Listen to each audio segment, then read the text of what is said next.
in the wide, wide world of sports is going on here? I promise you, whatever scum did this, not one man in this force will rest for 1 minute until he's behind bars. Now let's grab a bite to eat. Yeah, come on. I feel the hot wind on my shoulder and the touch of a world that is older. I hit the switch and check the number, and then I slumber. I hear the rhythm ringing through it, flamenco guitar and cumbia music. I hear the talking of the DJ, the demolition. What does he say? I'm on a Mexican radio. I'm on a Mexican radio. Yeah! Broadcasting live from high atop the J.P. White Building in downtown Roswell, New Mexico. It's Mornings with Mike Winters on 106.5 Roswell's Talk FM. Is that what I sound like when I talk? Now, here's your host, Mike Winters. And good morning, one and all. Welcome to Mornings with Mike Winters. I am he. That would be me, Mike Winters. Happy Tuesday, everybody. Yes. Welcome to it. The second day of the rest of your life. Hope all of you are having a wonderful day so far. Going to be a tad windy today. Could see gusts up to 50 miles per hour. Do have a wind advisory that will kick in at noon today through 8 p.m. this evening. Yes, sir. You know what I love about this time of year, though? Just the late sunrise. Yeah? I love how dark it stays out a little later in the morning. Yeah. I always feel like I'm accomplishing some more in my day if I'm up before the sun. And I'm up way before the sun every day. Yeah. But the fact that I'm up so much more before the sun, it's just kind of a nice feeling, you know? Like a superhuman. Yeah. Like a farmer, you know? Yeah. I don't care about that. I don't really care. No, I used to hate going to work and it's dark, and then coming home when it was dark. And that happens in the winter. It does happen a lot of times in the wintertime. But that was also, I mean, I kind of see that in itself is like an accomplishment. It's like, oh, I worked the full day. I worked sun up to sunrise or sun up to sundown, you know? Yeah. There's something like I'm a farmer to start the day, and I'm a long haul trucker by the end of the day, you know? Saying it's kind of a cool feeling, you know? Lunchtime, he's a longshoreman. That's right. And we don't talk about what I do on the weekends. Well, happy Tuesday, everybody. Yes. Hope all of you are having a wonderful day so far. If not, lots of time to turn it around. It's true. So. The sun's barely coming up. Shoot. Got plenty of time. The sun will come out in a few minutes. Oh, they don't have that song. It's a much less optimistic song. Yeah. Well, but at least it's not in an orphanage. It's true. That one happened in it was actually a pound. Remember pound puppies? You know what? When you were talking yesterday about the pound, like not calling it the pound. Yeah. That's immediately what I thought it was pound puppies. Pound puppies. Yeah. I loved them. They were great. Now I guess they're appropriated or something. I think they have. I think they brought them back. They're bringing everything from the 80s back again. Like, are they called animal shelter puppies? Animal shelter. Shelter pups. Rescue dogs. No, it's actually the Paw Patrol. That's how they brought back pound puppies. They gave them badges. No, but like they brought back the classic Care Bears, and they've been doing like almost like relaunches of the classic style Care Bears. Really? And Rhiannon's super into them. Good. Yeah. Hope the adults it's helpful. outgrew them. What's really cool is you can get toys that I can get toys that I grew up with for my kids. I'm not going to yet. Like Light Bright, for example. I was this close to getting my son a Light Bright for his birthday, and then I realized, oh, it has a great many pieces.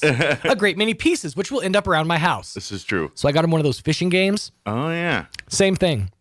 Now there's just like, I'll like randomly find like a bottom jaw of a fish. I feel like those are bigger pieces, at least. And they are bigger Like pieces. the Light Bright things are like light bulbs. Choking hazards, yeah. Unless they've changed it since we were kids. No, they still got the construction turn paper on the magic with of the colored that you lights. Put on over with the 2 pins Dude, inside. And if you go and find the box, like they sell, I think they specifically sell it at Target, I think.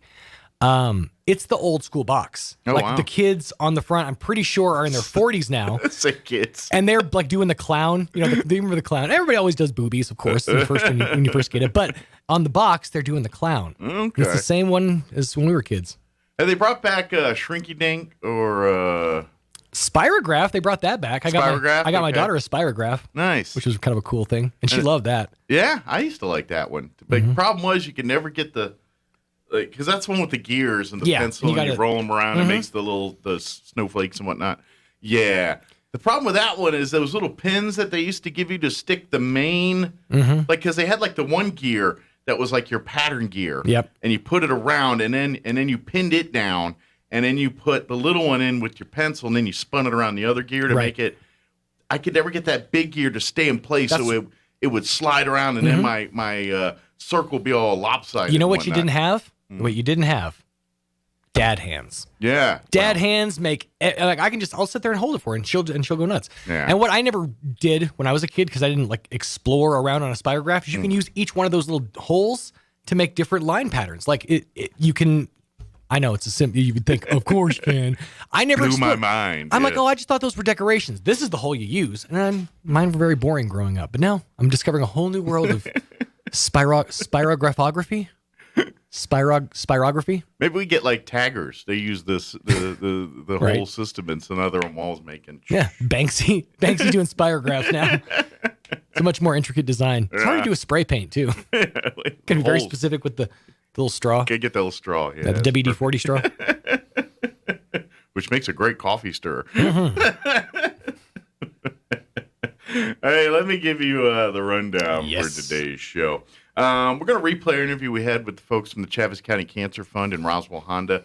They joined us in the 9 o'clock hour yesterday. This Saturday, they're going to paint Roswell Honda pink, and they're giving away Michael Kors purses. But it's a big fundraising event for the Chaves County Cancer Fund. They are a great organization that help families right here in Chaves County help with the expenses that aren't necessarily associated with cancer, but while if the family needs help with their utilities or phone bill or car payment, things like that, they help the family deal with all that. So basically, they have to worry about just getting their family member through cancer. But they Walk for Hope's like their big fundraiser. They haven't done that in 2 years. So this year's Paint Roswell Honda Pink, it's that more important to raise money. Every vehicle sold at Honda this month, they're donating $50 to the Cancer Fund. All the money raised from the event this Saturday will go to the Chaves County Cancer Fund. Yep. So we're going to play that interview and hopefully entice you to come on out to Honda Saturday and help out there. Absolutely. In the 8 o'clock hour, we're going to have Lee Murdoch and some of the folks from the Roswell Rotary Club join us. They've got a fundraising event they want to let folks know about. So we'll talk about that. Talk about Rotary, too, if you're not familiar with Rotary. Yeah. And I'm sure they'd love to have you come to a lunch and a meeting or two. And then in the 9 o'clock hour, about 9:15, we're going to replay an interview we had last week with the ladies from the Roswell Public Library. Tracy and Diana joined us, and we talked about upcoming events, but a lot about Dia de los Muertos, which is happening this Saturday beginning at 10 a.m. at the Roswell Public Library. Free event. Thanks to the Friends of the Roswell Public Library for helping out there to make sure it's free. So we'll talk. We'll play that interview and talk about that event in the 9 o'clock hour. Very good. And then in between our thoughts, prayers, and whatever else we can come up with for today's show. Did you hear about the? They were talking about in the news this morning. I guess starting today, we now have to dial a full 10-digit phone number when we're calling anywhere. I think it started yesterday. Was it yesterday? Well, locally included. Like, we're calling somewhere in Roswell. It's a 575 now. Yeah, I heard that. But unless you're calling on landlines, you were doing that anyway. Right. For the most part. But I did notice, like, for a while, I was able to call, like, 624 whatever and then get a local number. Like, get through without a 575. And now I guess that's just no longer... Which, it makes sense in a place where there's, like, a ludicrous amount of area codes. Yeah. It was Ludacris that did that song. I think it was. Yeah, when there's that many area codes, it makes sense. But we have 2 in this state. We have 2. Yeah. I don't see why that's going to be an issue. I don't know. Organizationally or otherwise. Maybe it's how phone lines work. I have no idea. It's not anything I'm sure there's a sound logical reason. I have no idea what it is. But it's one of those things that, landlines are going to, who knows? Do you think we'll ever get rid of the landline, like, forever? No, I would imagine no, because it was ludicrous. Okay, I had to Google that just to make sure. No, I'm pretty sure we never will, because there's always going to be business lines. There's always going to be old people. There's always going to be. I know, but I think technology at some point will advance where we don't use them anymore. It's all either cellular technology or some other technology that we haven't thought about yet. One would imagine, but I would think that for the I mean, for at the one time point being, we had telegraph. We're going do. We don't Right. still do that. That's true.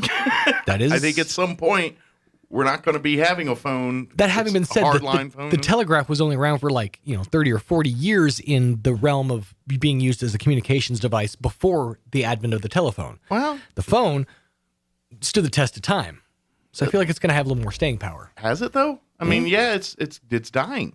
The landline is the way. I mean, how many often the percentage of people using it today versus 20 years ago is astronomically different. And I imagine take another 20 years from now, True. and I imagine it may be gone the way of the dodo. Sure, but I'm saying I would argue that for the majority of our lives, the landline is still going to be a thing. Oh yeah, probably because I'm going to be dead in a couple of years. But Optimism in the morning.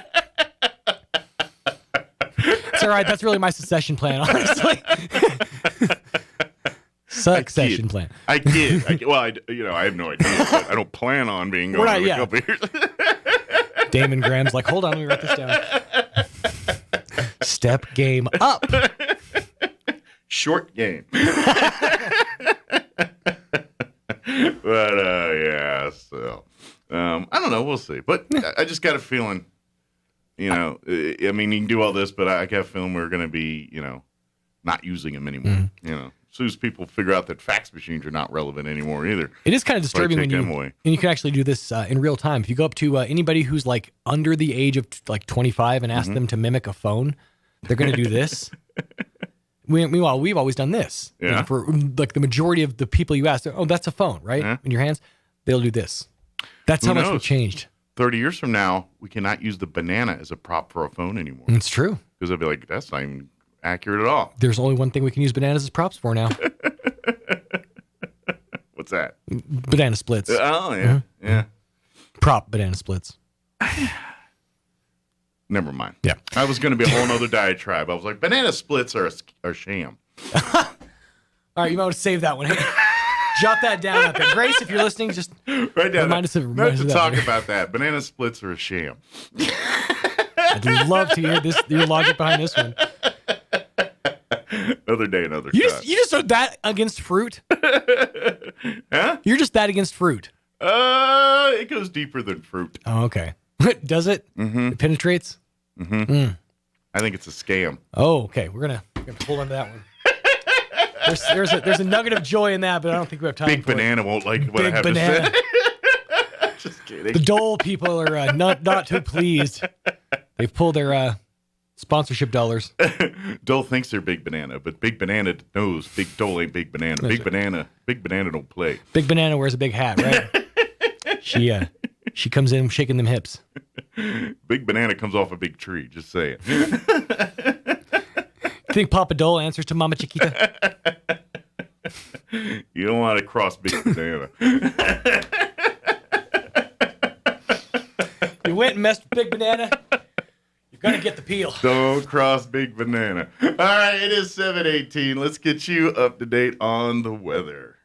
I'm meteorologist Steve Hamilton with your Pecos Valley weather. Plenty of sunshine today, but very gusty wind coming our way, as high as 50 to 60 miles per hour with a strong cold front moving through.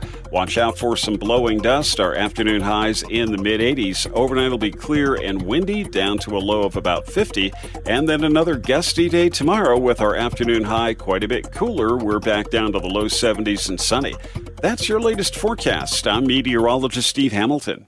Thank you, Steve. Currently 53 degrees here in Roswell. Humidity is at 48%. Winds currently out of the southwest at 3 miles per hour. We do have a wind advisory.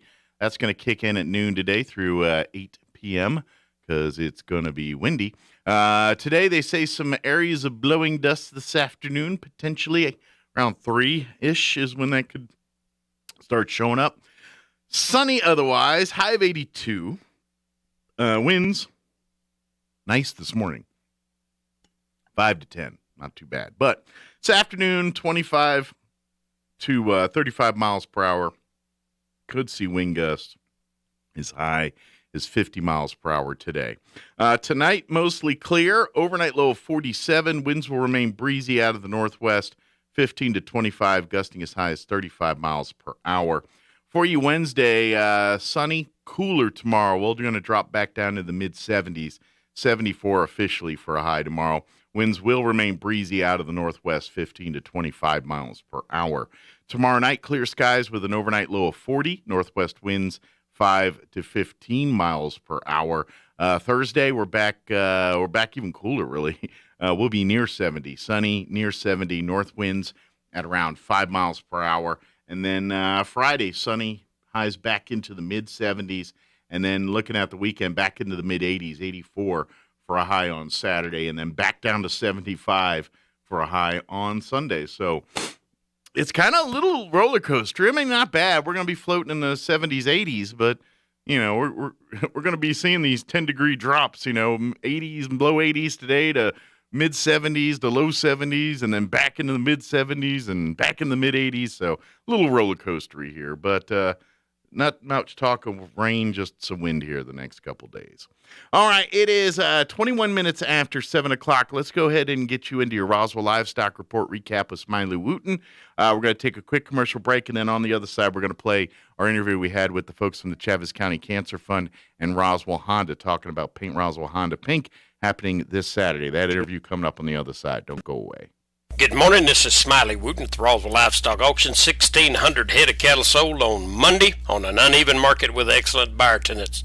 Compared to last week, stocker calves sold $8 to $12 lower, feeder cattle steadied to $5 higher, packer gals steadied to $3 higher, packer bulls sold steady. 3 to 400 pound steers $190, $192, 3 to 400 pound heifers $156, $157, 4 to 500 pound steers $166, $190, 4 to 500 pound heifers $144, $50, $156, 5 to 600 pound steers $161, $166, 5 to 600 pound heifers $139, $144, $50, 6 700 pound steers $147, $161, 6 to 700 pound heifers $136, $50, $139, 7 800 pound steers $140, $147, $50, 7 800 pound heifers $129.5, $136.50, packer cows 67 to 75, canner and cutter cows 60 to 65, packer bulls 85 to 91.50, feeder bulls 70 to 80. The cow-calf pair is not well tested. Top half the bred cows $1,000 to $1,275 per head. We do appreciate the business, and we'll talk to you next Monday morning. This is Smiley Wooten, Roswell Livestock Auction.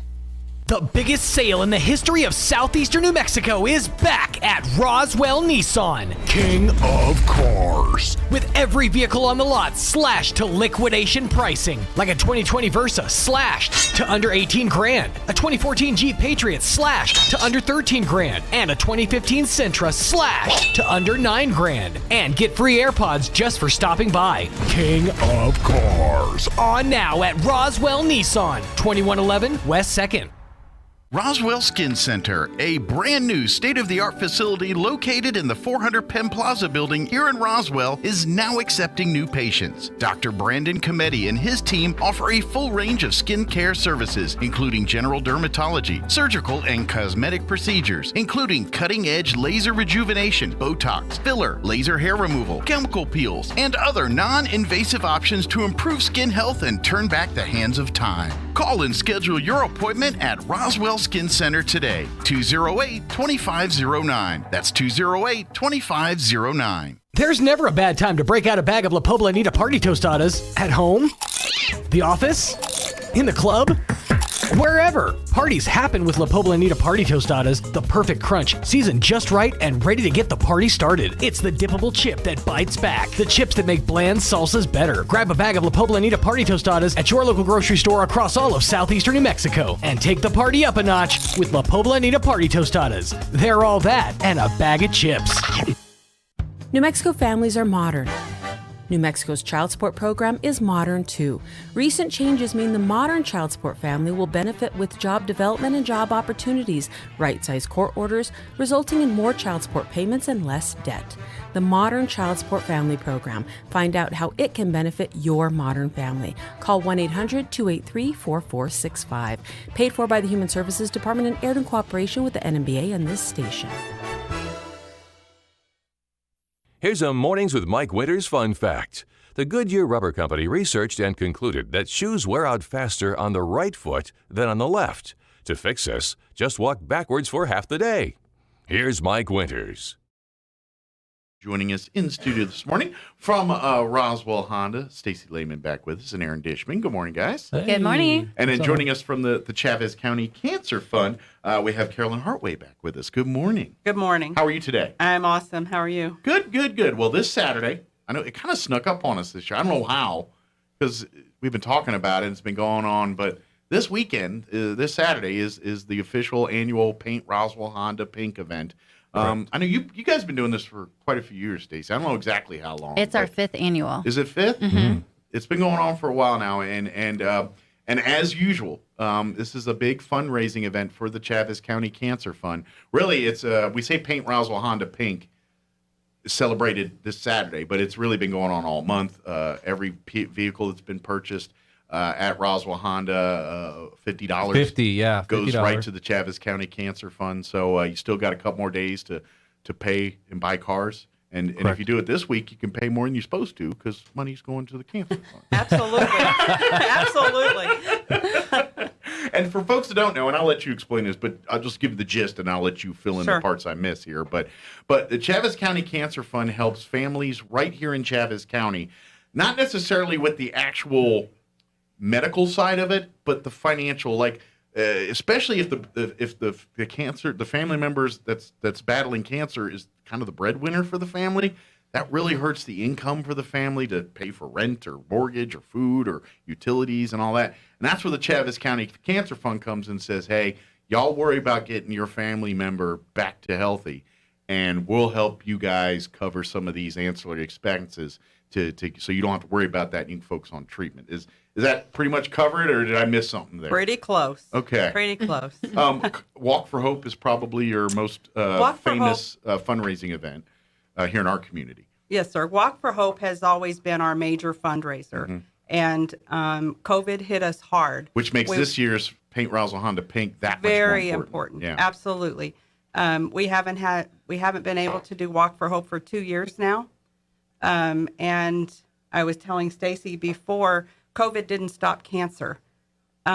We still have people in our community who need help, and we're doing everything we can to reach out to them and to be here. Sure. And keep in mind that Chavez County Cancer Fund is run strictly 100% by volunteers. Mm-hmm.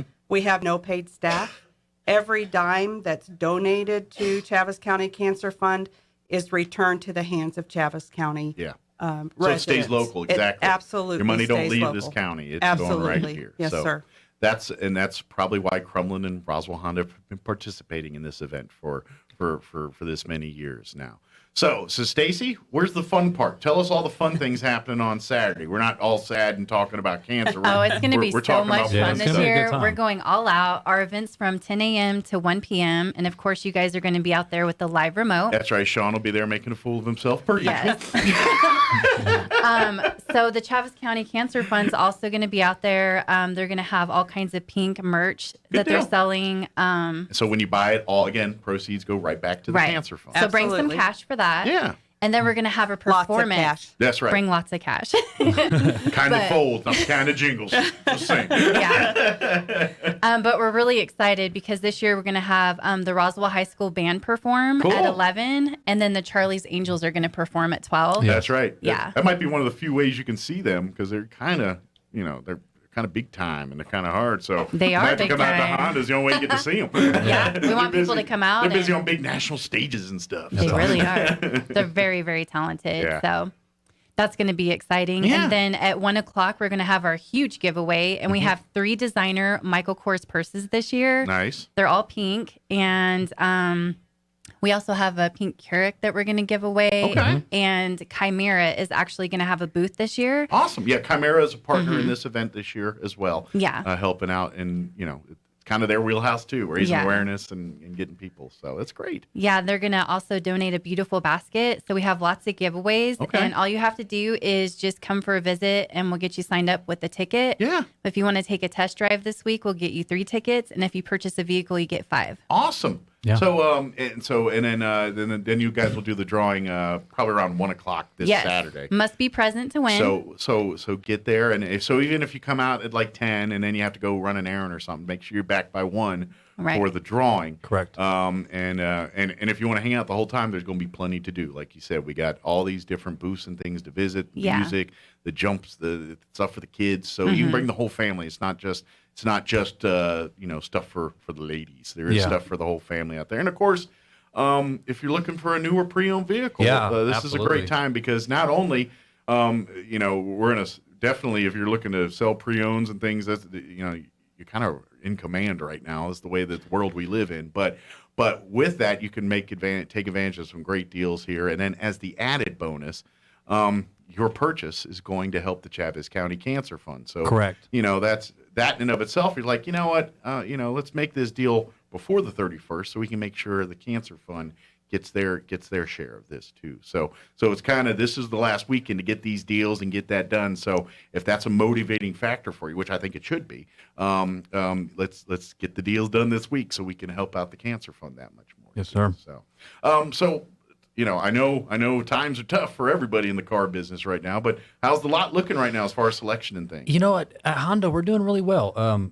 We've been lucky to have a steady flow of people trading in vehicles and good inventory that's fresh on the lot. Good. Not really anything getting too aged on us. We have a good amount of inventory to choose from. The new cars are still coming in. Rates are still low. We got 0% on a lot of 21 and 22 models. Okay. So Honda themselves is pushing really hard to make sure that we stay in a good position. Okay. And with the demand for vehicles right now, the demand and trade value is up too, right? So a lot of our customers have been able to get just this astronomical amount of money for their trade, some more than what they paid for it over 2 years ago. This is one of those very rare situations, because they tell you cars are never investments, but this is one of those weird times right now that you could, in theory, make more money on your trade-in than what you actually paid for it the first time, depending on the vehicle and obviously if you've got a 20-year-old car, you're not going to get those numbers. but if it's a late model vehicle here, certain models and brands that their value is not only holding, it's increasing. It's just the way of the world right now. So it's a great way to get out of negative equity as well. Correct. Yeah. That upside down term a lot of people end up in sometimes. This is the time to get upside down if you know how to play. If you are upside down, come see Aaron. Yeah, maybe last deal you made, it wasn't, you had a little bit of negative equity. Well, this is a great opportunity to wash that away and start over at a very competitive rate. Absolutely. And this is the part where yourself and your sales team can help with that, because I get it. You're kind of like, this doesn't make sense. How does this work in this world?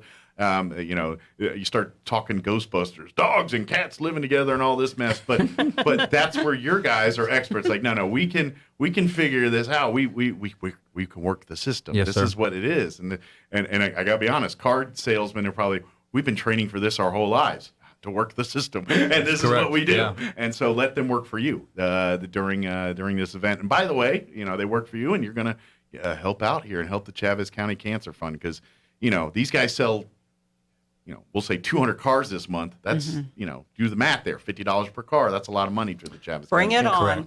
Yeah, exactly. So that's what we're talking about here. So come out and check it. Now, as far as like new cars, like you said, I know that's trickier, but what's the way of the world? Are people like ordering if they want like a certain thing? What's kind of how people are navigating? Mike, it's that? weird right now. So we have a rolling list of people that are actually pre-purchasing cars, but while they're in transit, right? Okay. So the factory builds them, they ship them to us, they get close, we get some information on the car. Okay. And it's like a feeding frenzy. I can't even, it's the craziest thing I've ever seen. We're selling them before they get here. Yeah. People aren't really worried about color right now, which is a new one. Most people want their color. So if you like that baby puke green, there you go. It's your world. There's a home for everyone. Or that mustard. Yeah. I've never seen a mustard Honda, but maybe you know something I don't. Not a recent one. That was more popular a few years ago. But there's certain shades of green that they can look real pretty in certain lights, but a lot of times you're like, I don't know about that one. And a lot of our excitement right now too is the new arrival of the 2022 Honda Civic. Yeah. So we are fortunate right now to have a few on the lot that didn't pre-sell. Okay. Because we got 9 in at once, which was amazing. It's the most cars we've got in at once in a while.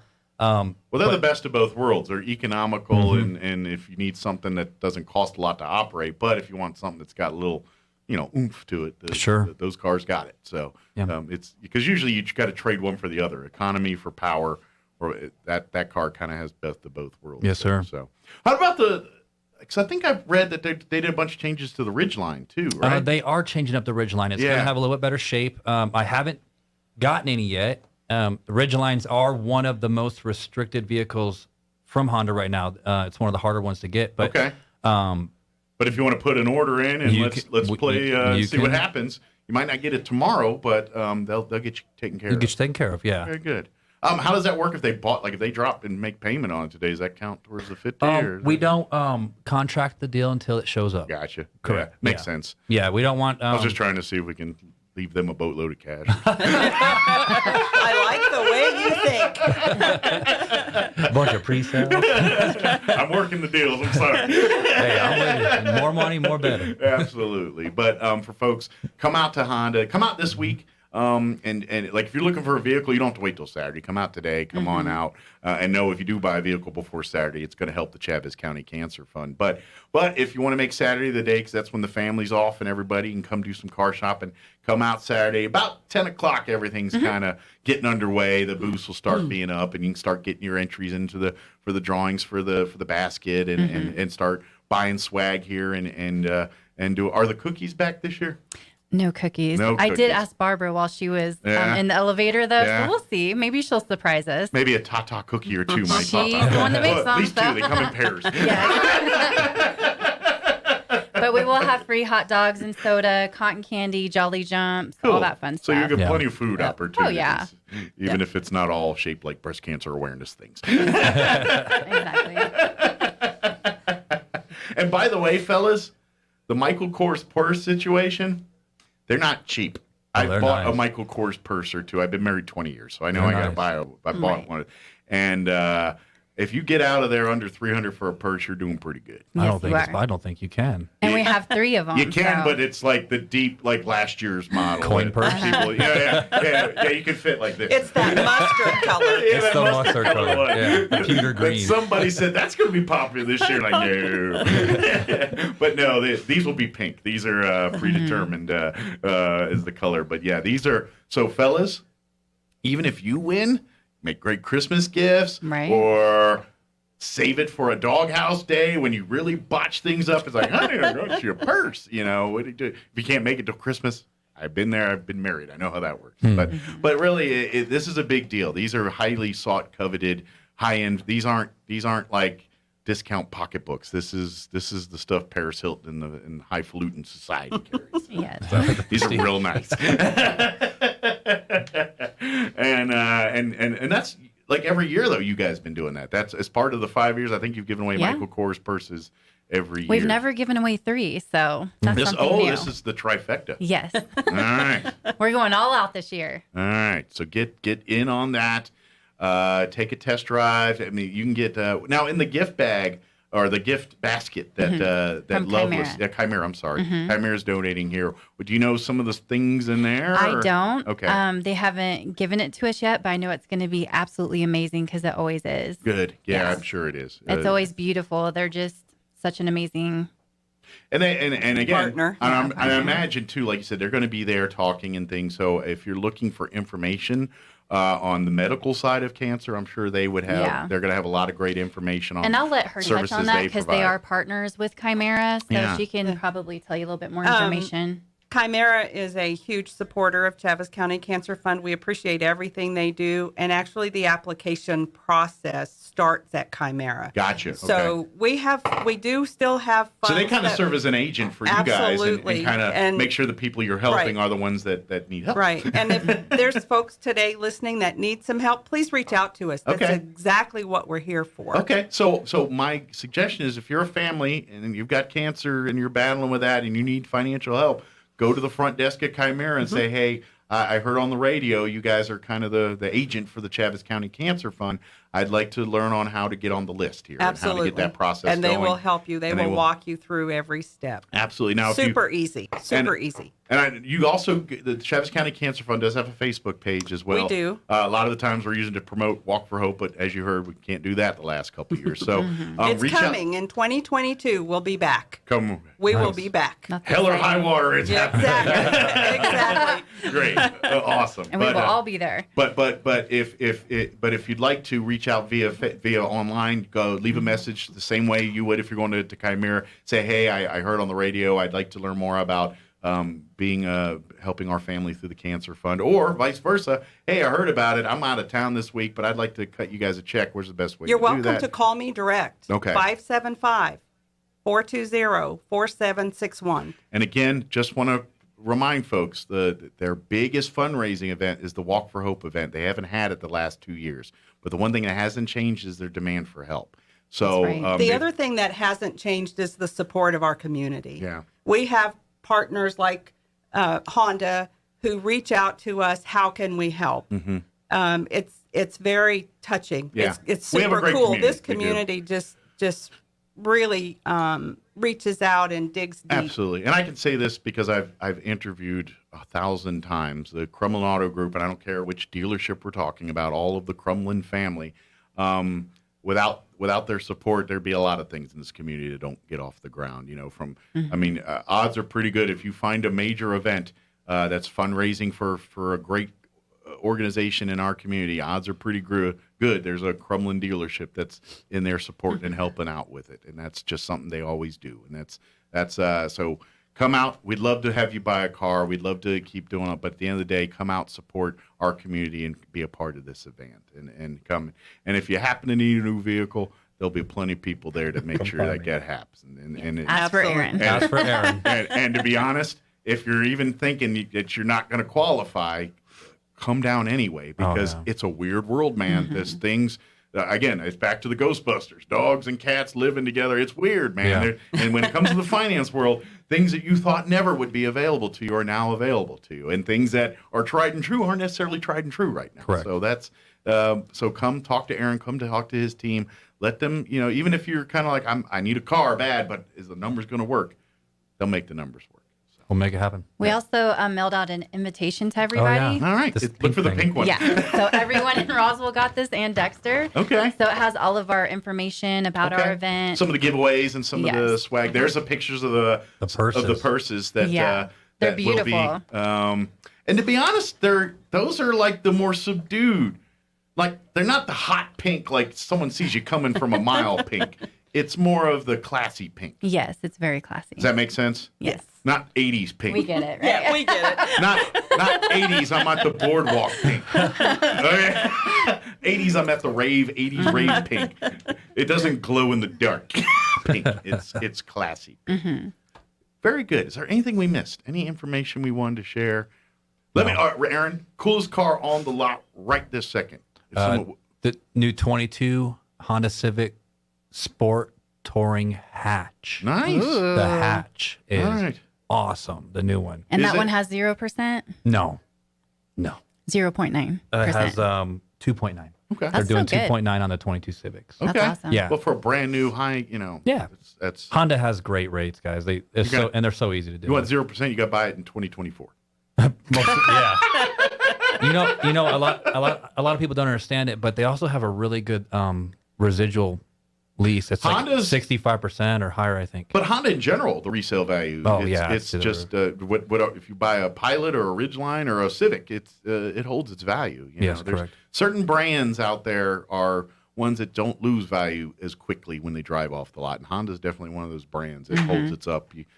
Go do your own research. Get on there and do your cars and drivers and consumer reports, and you're going to see Honda stacks right up there as the best in the industry. 10-4. So, yeah, definitely do all of that. And again, if you want more information about the Chaves County Cancer Fund, please go online. Please definitely reach out. Come out this Saturday. If your family needs help, they are there helping. We haven't had Walk for Hopes, but we are having people getting helped here. Great community. And folks, if you're listening and you're thinking, man, I just got a big pile of money that's burning a hole in my pocket, Call me. Call the Chaves County Cancer Fund. They can help you do something with that too. So can Aaron, by the way, but he'll give you a car for it. Aaron's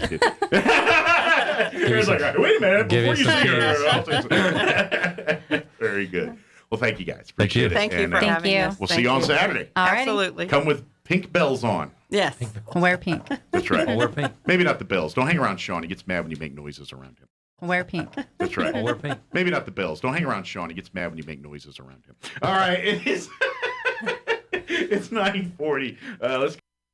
Now for a Pecos Valley news update, I'm Jared Cirillo. The City of Roswell's water tower design placed 9th in the Tank of the Year contest, beating out all but 8 of the nearly 300 tanks from across the United States and Canada that were part of the competition this year. Finishing among the top 12 tanks means Roswell's tank design will be featured in the 2022 Water Tank Calendar published by Tnemic, the company that sponsors the contest. Effective immediately, phone users across New Mexico must include area codes when dialing to make all calls, including local calls that previously only required 7 digits. The requirement for 10-digit dialing is taking hold in numerous states, affecting 82 area codes across the country and including both area codes here in New Mexico. The 505 area code covers the Albuquerque area, Santa Fe, and much of northern New Mexico, including Gallup, Farmington, and Las Vegas. The 575 area code covers, of course, southern and eastern New Mexico, including Las Cruces, Alamogordo, Carlsbad, Roswell, Clovis, Hobbs, Silver City, and Artesia. You're up to date. I'm Jared Cirillo. Let's talk again today about holiday shopping. The lure of Black Friday and pre-Black Friday sales has always been getting those deep discounts on the most sought-after electronics and toys. This year, things will be completely different. I'm Kim Commando, brought to you by T-Mobile. Their advanced network now goes farther than ever before. Visit T-Mobile.com/55 today. Flying from California back to my home in Arizona last week, I saw the backup for myself. I counted more than 100 container ships anchored just outside the port of Long Beach, unable to get in. My first thought, there's Christmas. Trapped inside those vessels are millions of video game systems, laptops, TVs, phones, tablets, earbuds, and every other kind of device you could imagine. You should expect to pay full price on almost every product this holiday. But what about the tech and gaming gifts most in demand? Well, you'll pay well over retail at sites like eBay and StockX. That's even if you can find them. Stay updated at Commando.com. Whether you need it for work, school, or a special project, it's very important to have the right printer. The Epson EcoTank is a new type of printer that doesn't use cartridges. Stop buying expensive ink cartridges and save yourself the frustration of replacing ink cartridges ever again.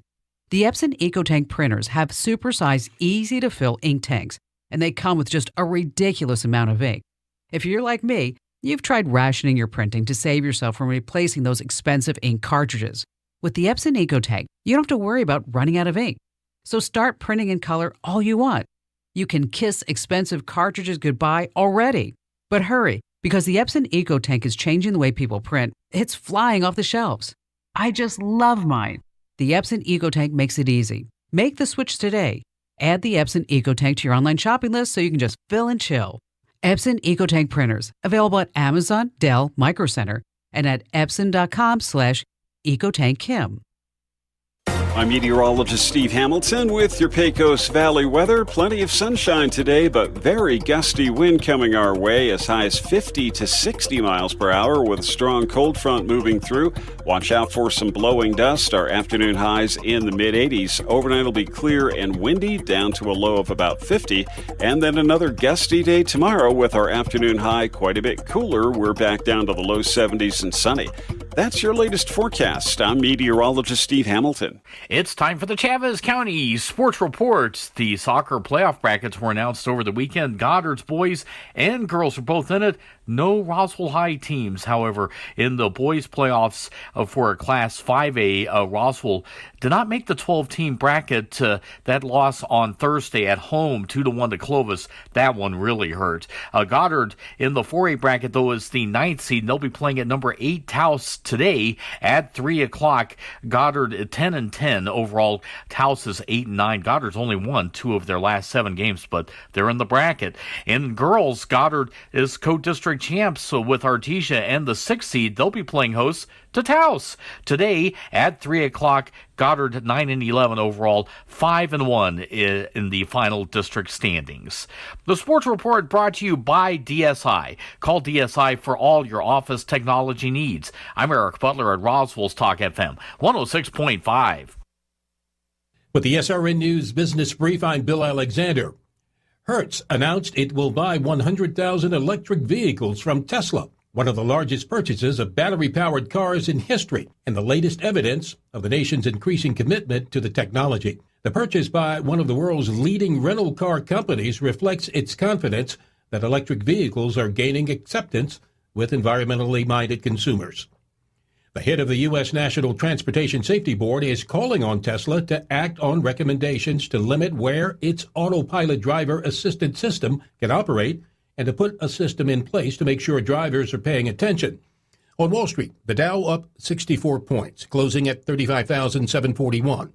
The Nasdaq up 136 to 15,226, and the S&P 500 gained 21 to 4,566. With the SRN News Business Brief, I'm Bill Alexander in Washington. Christmas came early at Richland Chrysler Dodge Jeep Ram. A huge inventory has finally arrived at the dealership. Every type of Ram truck you've been waiting for. 2500s, 3500s, even some 4500s. Been looking for a new Dodge Charger or Challenger? They've got them at Richland. And don't go far looking for a new Jeep, Wranglers, Cherokees, Gladiators, even some work vans. It's like Christmas came early. But hurry, these will go fast. Richland on Southeast Main in Roswell. The pandemic hurt small businesses all over New Mexico, even yours. And rebuilding your business is really tough. The state of New Mexico designed the Business Recovery Grant Program to help pay your business rent, lease, or mortgage payments.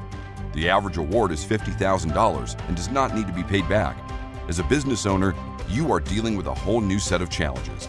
Visit nmfinance.com/recovery to apply now so you can free up your cash and focus on your great comeback. Welcome to the Asian market. This is Nok. Right now we have a new ingredient like galanga, lemongrass, lime leaf, and Thai chili to make tom yam goong and tom kha gai. And try out new delicious nail soup on Saturday. Come see me at the Asian Market, 5702 South Main. Call for order 840-5309. Here's a Mornings with Mike Winters fun fact. Linen can absorb up to 20 times its weight in moisture before it feels damp. Now, you don't have to get up in the middle of the night to go to the bathroom anymore.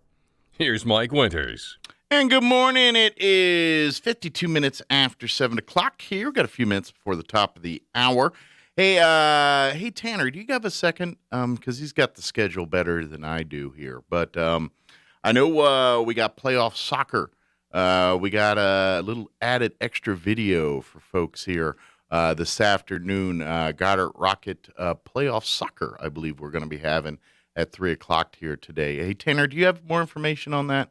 I don't know if he's listening in there or not. I don't know if he's got the door closed. I can't see if he's working on something else or no. What do you have? He doesn't have any more information. I know we do, but we do have video. KSVPTV.com soccer playoffs. That's going to be getting underway. We're going to have video only. We got some video. We had to pay some extra to get the video rights and everything, but we're able to do that since the game is early. They play at like 3 o'clock against House. And staff and things are like, well, we can't get to the game. Is there any way we can? So we're able to, fortunately, sneak in and get us get the rights to it. So we're going to be having the game for you. KSVPTV.com. click on the Got It Rockets channel, and that will be available for you to watch. I don't think there's an announcer. I think it'll just be the video of the thing, but you can watch it and see. And root on the Got It Rockets as they attempt to get the big win in advance against House later today. So we'll have that for you. And then I believe Artesia Soccer will be on there later. This is about 5:30 as part of the playoffs as well, too. So we'll cover it for you, ksvptv.com. Usually when it gets to playoff time, we do not own the rights to video. Those are owned by the New Mexico Activity Association, which in turn has sold those rights to ProView for most of New Mexico's playoff stuff. Once in a while, they let us in to do stuff, but we got to pay money every time we do it. So, we got it procured. Like during regular season, those rights don't fall to them, so we can bring those to you without any copyright issues or things like that. And to be honest, when it gets to playoffs, sometimes they give us, sometimes they don't. If they're covering it themselves, then guess what? We don't get the rights there. And then sometimes they'll put strings on it, like, okay, we'll let you cover it, but it's got to be for our stuff. And they do it differently than we do, and I'll just say it that way. But they charge when you go to ProView. I think you pay a monthly fee of like $10 or something to have access to their stuff. So in essence, if we do it for them, we're doing, we can't bring it to you for free. So that doesn't help us much. So so we don't always get involved with those either. So just kind of explaining, the inside baseball and some of that stuff. But it doesn't matter. Point is, we're going to have the soccer game for you here about 3 o'clock, I think, is scheduled time when they kick things off at the pitch there. So I just want to make that aware to our soccer fans out there. Make sure you tune in for that. I do want to don't forget that with all the Halloween stuff coming up, there's lots of things happening. Of course, the city's having Boo at the Zoo. That's going to be happening the 29th and 30th. You can get tickets. That's not a free event, but a very affordable event and a great way to do a bunch of stuff with your family. You can get advance tickets online at roswellconnect.com. You can also get tickets on the 29th or 30th. I believe it's going to be a little bit more when you get them at the gate. So if you want to save a few bucks, go ahead and log on to the city's website. By the way, if you're wanting more information about aquatic and recreation center fees, memberships there, if you want to pay an annual membership or something like that, the Roswell Connect website is the place you do all of that stuff. So go to roswellconnect.com. And you can get tickets for Night of Living Zoo. You can also get your passes for the aquatic center and the recreation center and all that stuff. And then the city will also be having their fall festival on the 31st. That's this Sunday. That will be a free event at the Roswell Convention Center. That will involve the Roswell Fire Department, the Roswell Police Department, Waymaker Church. Big free night of trick-or-treating. Carnival games. They'll have the Jolly Jumpers, music. The Creepy Crawlers exhibit from the Spring River Zoo will be a part of it. The Teal Pumpkins with the Roswell Public Library and much more. That'll be from 4 to 8 p.m. on Sunday at the Roswell Convention and Civic Center. So those are some of the citywide events there. But American Legion Post 61, our family is doing the Halloween drive-thru event on Saturday. Again, this year it was very popular last year. It will be taking place in the parking lot of First United Methodist Church. It'll get underway about 5 p.m., go till about 8 or so. It's a drive-through event.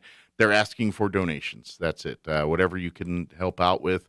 I tell you this, candies, they're very generous with the candy. Last year, people were going back through because they were giving out good candy. Not to brag, I'm just saying they had good candy. But it was a big success, and we love to have folks come through. It's going to be bigger, faster, stronger this year. So come on out through that. That'll get underway about 5 o'clock Saturday and go till about 8 o'clock. I know like Church on the Move's doing their big Candy Rush event, annual event this weekend. Many churches, either they had their fall festivals this past weekend or having this weekend. Check with your churches, all of them. Some are having them both weekends. There's lots of stuff happening. Get involved with all of them. Help them out. It's a great, fun way to spend the holiday weekend and Halloween and all that good stuff. So it's kind of fun to see, because I think, like last year, like just from an American Legion Post perspective, it was last year there were, trick or treat was kind of canceled. There was a couple of events, but COVID kind of shut everything down. And it seems like this year everyone's like, no, game on. We're all doing things. So if you want to help out, make candy donations. I know Sheriff Mike Harrington is collecting candy for a lot of people and for his deputies to pass out. Our American Legion Post 61 could use candy. The city could use candy. I'm sure the churches. So if you're looking to help out, go buy a couple big bags of candy at the store and drop them off at your place of choosing. All right, it's closing in on 8 o'clock. Time for Town Hall News. You're listening to 106.5 Roswell's Talk FM, KEND, Roswell, New Mexico. We'll be back on the other side. Do not go away. News this hour from townhall.com. I'm Rich Thomason. Could be some fireworks at a hearing getting underway this hour on Capitol Hill, focusing on social media and kids. Executives from TikTok, Snapchat, and YouTube will appear before the Commerce Consumer Protection Subcommittee as it explores safety precautions for young users. TikTok's head of public policy for the Americas, Michael Beckerman, is likely to face questions about allegations it's once again violating the Children's Online Privacy Protection Act, COPPA. Senators from both parties are expected to grill the executives about both harmful content and ways they may be causing children and teens to spend too much time on their platforms. Bob Agnew reporting. From mid-Jersey through northeast Pennsylvania, across much of New York State into parts of New England, the rain is falling now as the northeast braces for a powerful nor'easter. Flooding rains and strong winds expected through tomorrow. Meanwhile, the West Coast has had its share of stormy weather in the past few days. Floodwaters swamped Zachary Newman's house north of San Francisco. We were running up and down stairs, grabbing and just throwing everything, keeping that water up as much as possible, trying to keep that barrier up, trying to grab thick towels, thick blankets, just trying as much as possible to reduce it. He spoke with KGO-TV. Along with $100 million, President Biden is offering the 10-member Association of Southeast Asian Nations an assurance of ongoing U.S. cooperation. You can expect to see me personally showing up and reaching out to you. You can expect to see the United States deepening our long-standing cooperation, pursuing new avenues of ministerial dialogue, investing in our countries and driving inclusive prosperity in this critical region. The president taking part in a virtual summit of the ASEAN members this morning. Wall Street stocks going deeper into record territory. Right now, the Dow's up 75 points, the S&P ahead 21. More on these stories at townhall.com. There's one box that you'd run back into your burning house to grab. It's the box filled with your videotapes, film reels, and photos. Those sentimental, meaningful, irreplaceable moments. Hi, I'm Nick Mako. And I'm Adam Baselogger. We started Legacy Box over a decade ago so that we could help families save their memories from being destroyed by floods or fires. And it's not just natural disasters, Adam. Every day, videotapes and photos are slowly fading away, decaying, neglected in closets and attics. Digitizing your old media stops fading, and preserving those recordings means they are safe forever. It's like magic, converting your shoebox of memories into digital files, ready to watch and share. It's the only way to ensure your legacy is safe for generations. That's why over 1 million families have already trusted Legacy Box. Legacy Box is simple and easy, it works, and is safe. We'd love to preserve your family's collection. Don't wait, the risk is too great. Visit legacybox.com/LBox to save 40%. That's legacybox.com/LBox to get started and save. legacybox.com/LBox. A Dutch appeals court has ruled in favor of Ukraine in a long-running dispute over a historic collection of ancient treasures, case prompted by Russia's annexation of Crimea. The astounding archaeological artifacts were sent out on loan to the Allard Pearson Museum less than 1 month before Russia annexed Crimea. To protect the cultural heritage, Amsterdam's appeal court decided the collection must be returned to Kiev, pending the stabilization of Crimea.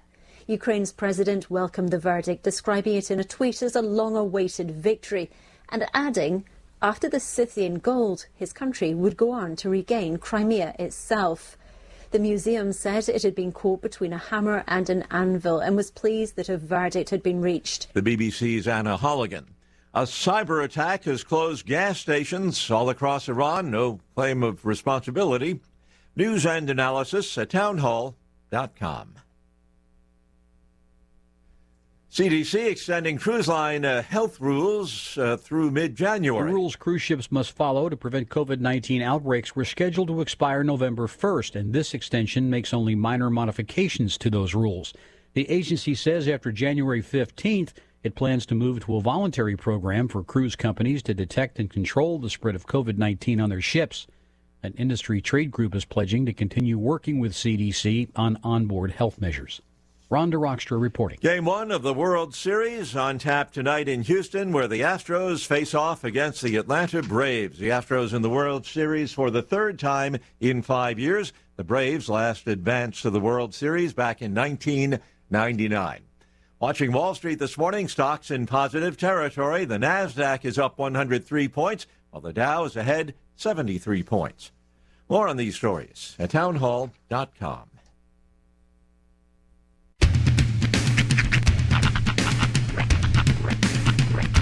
What in the wide, wide world of sports is going on here? I promise you, whatever scum did this, not one man on this force will rest for 1 minute until he's behind bars. Now let's grab a bite to eat. Yeah, come on. I feel the hot wind on my shoulder and the touch of a world that is older. I hit the switch and check the number. Leave it on and then I slumber. I hear the rhythm ringing through it. Flamenco guitar and cumbia music. I hear the talking of the DJ. The devil listen, what does he say? I'm on a Mexican radio. I'm on a Mexican radio. Broadcasting live from high atop the J.P. White Building in downtown Roswell, New Mexico. It's Mornings with Mike Winters on 106.5 Roswell's Talk FM. Is that what I sound like when I talk? Now, here's your host, Mike Winters. And good morning. It is 6 minutes after 8 o'clock. Welcome to hour number 2. The diggity deuce. Oh, I got what you did. I see what you did there. The diggy deuce. Do they still do like hours of that show on Fox every Sunday night? Like the whole Family Guy and all that. Are they still on relevant? Sort of. They still. It's definitely still there. I know they have marathons on reruns on like TBS and stuff. Right. I didn't know if Fox still showed. They're still doing new shows. episodes. Yeah. Are they? Yeah. Okay. It's one of those things. It's like every year when they announce the new series, like renewals or whatever. I'm Yeah. like, Family Guy is still a thing. Yeah, Bob's Burgers. They're actually making a movie. Wow. Yeah, I think it's either gonna be out. It's either out now or gonna be out in like a month. I've never really watched that show. Dude, it is the best. Like, I watched the end of the show, and every time it kind of annoys me. Of all of those shows, yeah, that one is the best. Is it? In my opinion, just because of the talent behind it, like the voice talent, Lauren Bouchard, the producer. It's a really well put together show. I don't know. I love H. John Benjamin, the guy who does the voice of Bob and obviously Archer and all of those. Yeah. Him and the cast, the voice cast they have behind it, it's phenomenal. Yeah, it's not my cup of tea. Yeah, that's understandable. Yeah.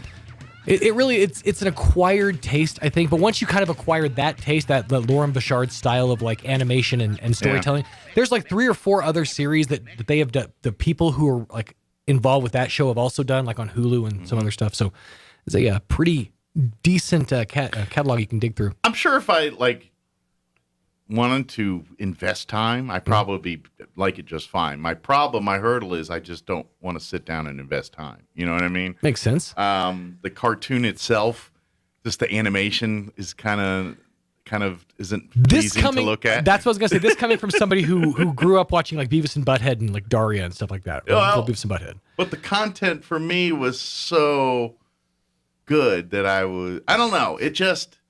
I don't know. Maybe it's the voices. Like the wife's voice Yeah. Every time she talks, which it just Bobby. I don't want to listen to that for 30 minutes. Once you kind of get past that hurdle, I love it because first of all, one of the best parts about it is there's a loose script, but you can really tell that it's like a lot of improv. And they also, and I've seen this like in behind the scenes things, they record their sessions in a room together. Okay. Like they're actually recording dialogue together. That almost never happens in a series. In animation, you it's see all you have like an one actor guy in a room go into a booth and cut his lines.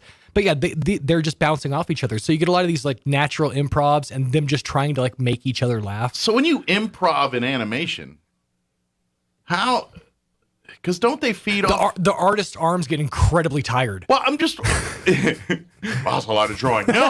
No, what I mean is because generally, like, and I don't know for sure, but like when you watch them make like Pixar movies and stuff, generally the actors like watching the screen while they're talking, so they kind of feel the emotion a little bit. Right. That seems like it's got to be hard to do that when you've got set animation and an improv. So what they're doing is they're watching an animatic. An animatic is essentially before you send off all your stuff to like get finished, finalized, usually in Korea, they have an animatic which is basically the basic story put together with the script as it sits, and then they just fill in the lines as they see fit. Okay. Then that audio gets sent over to the animators. They animate based on the dialogue. Okay. So it's not the other way around. Gotcha. It's a reverse process. Okay, so they're looking like a rough cut. Yeah, like an animatic. Then they do the dialogue. They send that over to get finalized, colored, and all that, and then it comes back finalized. See? Who said you don't learn things on this show? There you go. See? This is why I don't know math, people. I spend time learning stuff like that. And by the way, Chris, I agree. Archer does rule. Phrasing. I always see the commercials for Archer. Archer's, dude. It is... Okay, if you don't like Bob's Burgers, you would love... You'll love Archer. It's a better style of animation. Yeah. The jokes are just... nonstop. I mean, constantly. Is there a lot? Because I feel some of the running gags are the best. I feel like they go the way of Family Guy with the inordinate amount of 80s references. Not necessarily. Yeah. It's different. I mean, it's a completely different style. It's funny because of its sardonicy, I guess, so to speak. Yeah, see, like that. Word. It's funny because it's so tongue in cheek. It's so like Archer is very much just an unlikable person in general. You just do not want to like this guy. But then you want to love him because he's funny. He's like the one episode that keeps jumping into my mind is he gets a car for his birthday, and the car it's a spy car. So it's got all like the cool spy gadgets. And he tries out some of them, and then he tells his butler he needs to get more caltrops. He's like, "Can a caltrop, sir?" Which are basically the little spiky things that shoot out of the back of the car. That's what they're called? Yeah, that no matter how you throw them, they will always land spike side up. Oh. It's called a caltrop. He goes, "I don't know, check areadenialweapons.com." That line makes me laugh every time. Just areadenialweapons.com. That's genius. They're like cats. That's also where I learned the term Mc-1035. Oh, okay. Yeah. That's the breakfast / lunch sandwich that combines McDonald's best like Egg McMuffin and Big Mac or something. They make this like ultra suave menu for him, and he's like, "No, what you just made is basically the world's most expensive Mc-1035." Oh man, let me give you the rundown. Yes. Sorry, getting hungry now. You're talking about McDonald's. It's not good. I got 2 more. I can go hours. get you a healthy handful of some cran basins. Cran what? Cran basins. What's a cran? That's what he calls craisins. Oh. See, you would love it. I'm telling you, start watching Archer. You're missing out. Do I have to start at the beginning? No.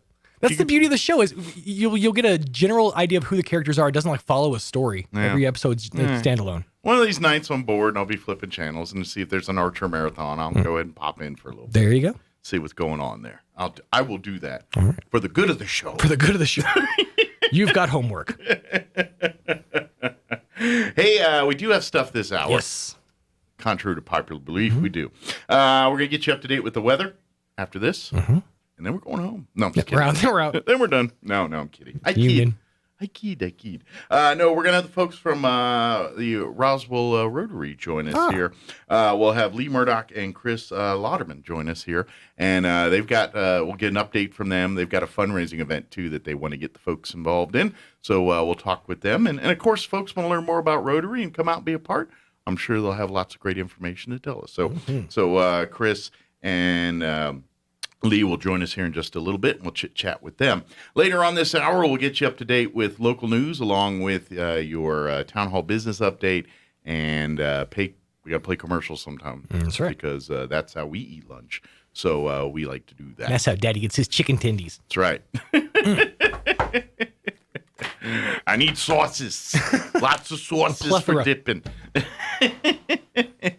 right, it is 8:14. And 1814, we took a little, 8:14, let's go ahead and get you up to date on the weather. I'm meteorologist Steve Hamilton with your Pecos Valley weather. Plenty of sunshine today, but very gusty wind coming our way, as high as 50 to 60 miles per hour with a strong cold front moving through. Watch out for some blowing dust. Our afternoon highs in the mid-80s. Overnight will be clear and windy, down to a low of about 50. And then another gusty day tomorrow with our afternoon high quite a bit cooler. We're back down to the low 70s and sunny. That's your latest forecast. I'm meteorologist Steve Hamilton. Thank you, Steve. Currently 54 degrees here in Roswell. Humidity is at 49%. Winds are actually calm at the moment. That will change because we do have a wind advisory kicking in at noon today, and that's going to stick around through 8 p.m. this evening because the winds are going to be picking up. Could see some blowing dust and all that later today. The good news, sunny skies and a high of 82. But the bad news, windy. This morning, south winds 5 to 15, not so bad. This afternoon, winds picking up 25 to 35. Could see wind gusts as high as 50 miles per hour. So this afternoon, especially 3 or 4 around that time frame, could see areas of blowing dust and all that fun stuff. Now, the blowing dust and all that should stick around till about 7. Then we'll start seeing that taper off a little bit. Mostly clear for tonight. Overnight low of 57. Winds will remain up out of the northwest, 20 to 25, gusting as high as 40 miles per hour. They'll drop down 15 to 20 later this evening. Then for you Wednesday, bringing in cooler temperatures. Still breezy tomorrow. Sunny skies. We're going to go down to 74. So from 82 to 74 tomorrow. Winds will be breezy out of the northwest, 15 to 25 miles per hour. Clear skies tomorrow night. Expect an overnight low of 40, so a little chilly overnight. Northwest winds 5 to 15 miles per hour. Thursday, sunny skies, still cooler. Highs expected to reach near 70. We may not get there. North winds at around 5 miles per hour. Friday, sunny skies, highs back into the mid-70s, 75 on Friday. Saturday jumps right up to the mid-80s, sunny and 84. And then Sunday drops right back down to 75 and sunny. So a little roller coaster for the next couple days, but got some wind events today and a little bit into tomorrow as well. All right, before we take a break here, do want to remind you that family fun awaits you at Night of the Living Zoo, happening October 29th and October 30th from 5 to 9 p.m. each day at the Spring River Zoo here in Roswell. Bring out the whole family for trick-or-treating, fun games and activities, all part of a frightful family fun night. Get your tickets now. You can pre-purchase your tickets at roswellconnect.com. Again, that's roswellconnect.com. Tickets will be available at the door each night as well. However, I think it's going to be a little bit more, a couple dollars more when you buy there. So save yourself a few bucks. Go to roswellconnect.com. Again, Night of the Living Zoo, October 29th and 30th at the Spring River Zoo on East College here in Roswell. Come and enjoy some family fun if you dare. All right, it is 8:17. We're going to take about a 3.5-minute commercial break, and then when the folks from Roswell Rotary will join us here. Don't go away. You're listening to Mornings with Mike Winters. Ah, there's nothing like a good night's sleep. But if your old, worn-out mattress is keeping you up at night, then hurry to Glenn's Furniture and change your life. Glenn's carries Serta, the finest mattress in the world. Whether you prefer a traditional inner spring, a modern memory foam, or a hybrid that combines the best of both, Glenn's has the right size and right firmness in stock, specially priced and ready for free delivery. So don't lay awake another night. Head for Glenn's Furniture at the corner of Union and Alameda, making sweet dreams since 1953.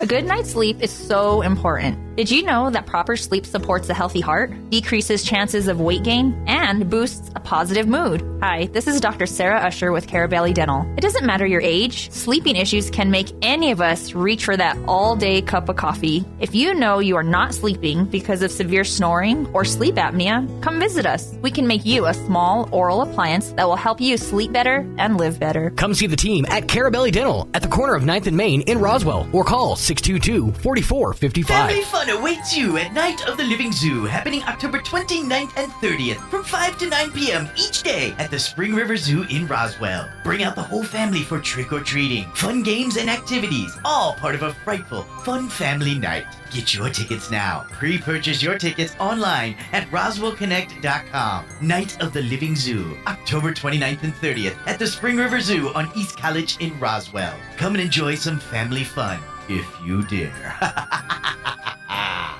Times are changing, and today's funerals aren't always the sad and solemn events you might expect. This is Gabriel Casaus from Lagrone Funeral Chapel. Along with hymns and scriptures, today's funeral services are often filled with fish stories, country songs, and a joke or two, golf clubs and hot rods, favorite recipes, and kitchen disasters. At Lagrone Funeral Chapel, we believe a funeral should reflect your loved one's personality, passion, and sense of humor.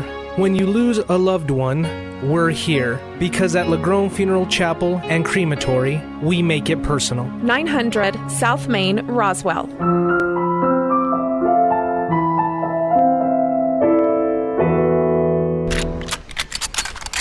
Up your spotting game with the help of Zia Guns USA in Roswell. Zia Guns USA is now an authorized full-line Tacticam dealer. The same scopes, cameras, and spotting equipment that the big boys use on TV. So now you can capture your hunt like never before. Zia Guns USA in Roswell also has a new shipment of knives by Benchmade and Case. Come check out the amazing selection for yourself. Take your hunt to the next level with Zia Guns USA in Roswell. Closed on Saturdays but open on Sundays at 1907 North Main in Roswell. Join Roswell Honda this Saturday as they paint it pink, featuring performances by the Roswell High School Big Red Band at 11 and the Charlie's Angels Dance Crew at noon. Plus, for every vehicle sold in October, Roswell Honda will donate $50 to the Chavez County Cancer Fund. And vendors will be on hand with some great pink merch, door prizes, giveaways, and more. We'll have tasty hot dogs and ice-cold Pepsi products, and register for your chance to win one of 3 Michael Kors designer purses and a pink Keurig coffee machine. Drawing at 1, must be present to win. See you Saturday at Roswell Honda, 2177 West 2nd.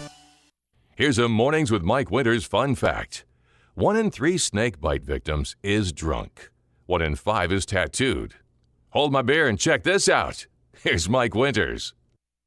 And good morning. It is, I need to work on some more of those, by the way. It is 21 minutes after 8 o'clock. And joining us in studio this morning from Roswell Rotary, Chris Lauderman, and also Lee Murdoch back with us. Good morning. Wearing his Rotary hat today, not Absolutely. his Boy Scout hat today. Good morning, gentlemen. How you doing today?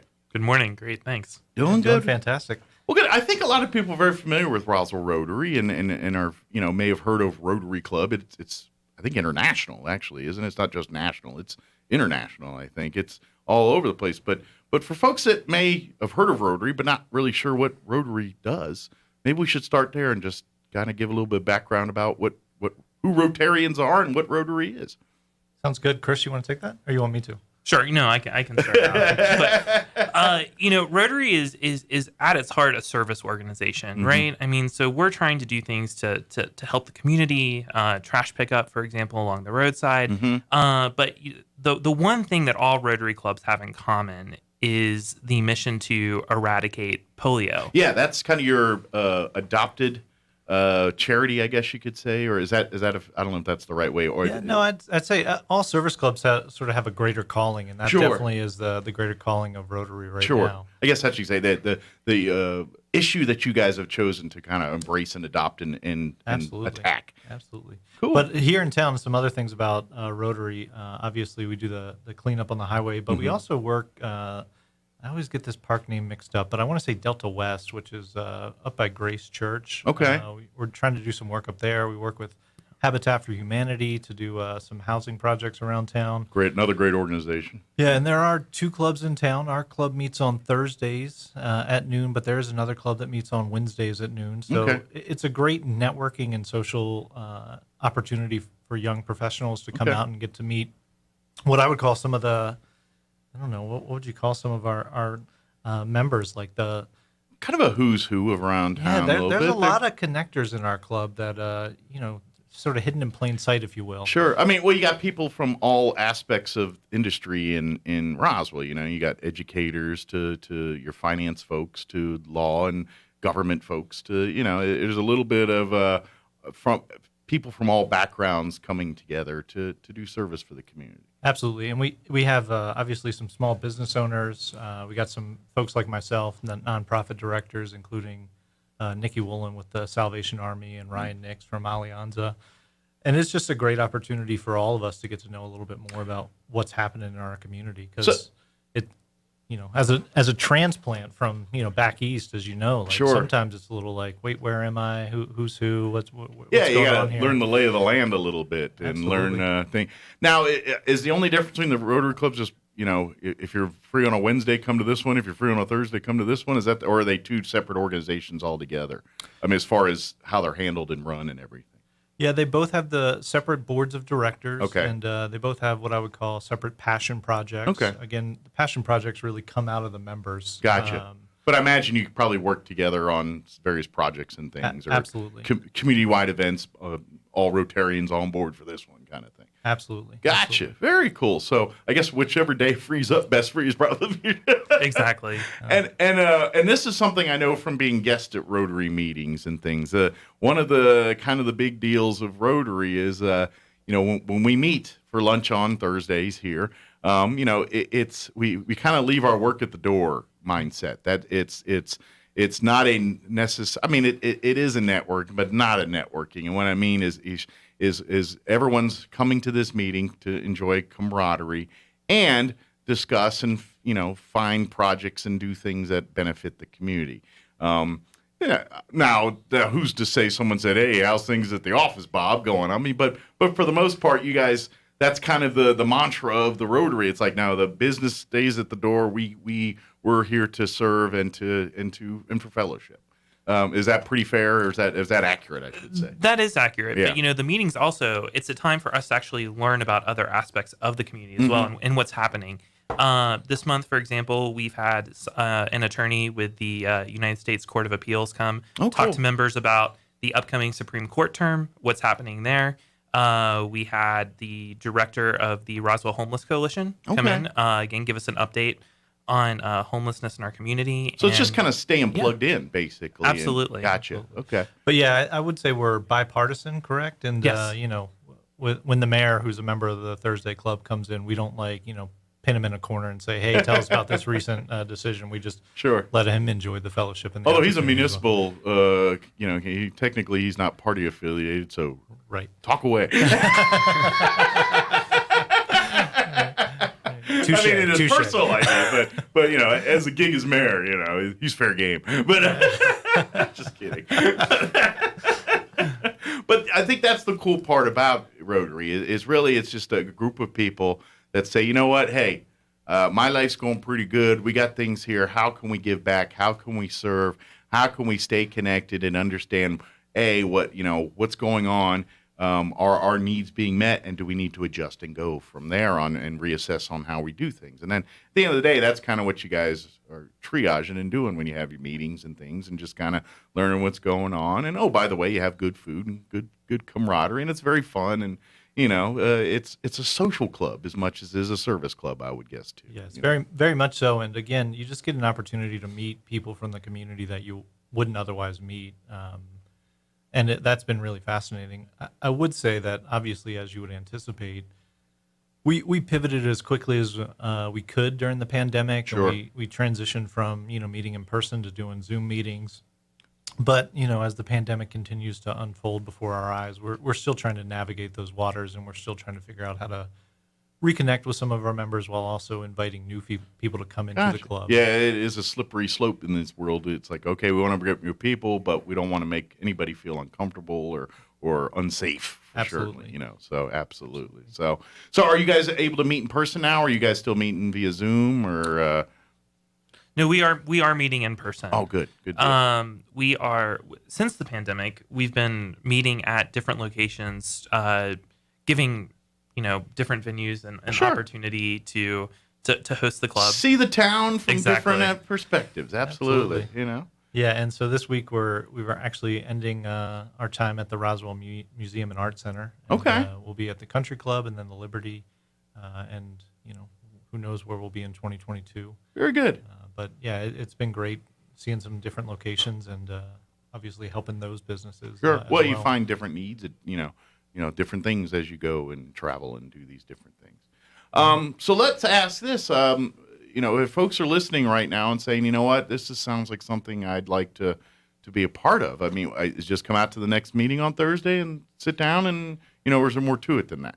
Actually, I would say come out tonight. Okay. And get to meet some of the Rotary Club members. We should have members from both the Wednesday Club and the Thursday Club at our event tonight. Okay. It's a easy way to get to know a little bit more about Rotary, a little opportunity for fellowship, and if one so desires, an adult beverage of their choice. Okay. And that would help support a great cause in helping us eradicate polio. Nice. So let's give the nuts and bolts of tonight's event.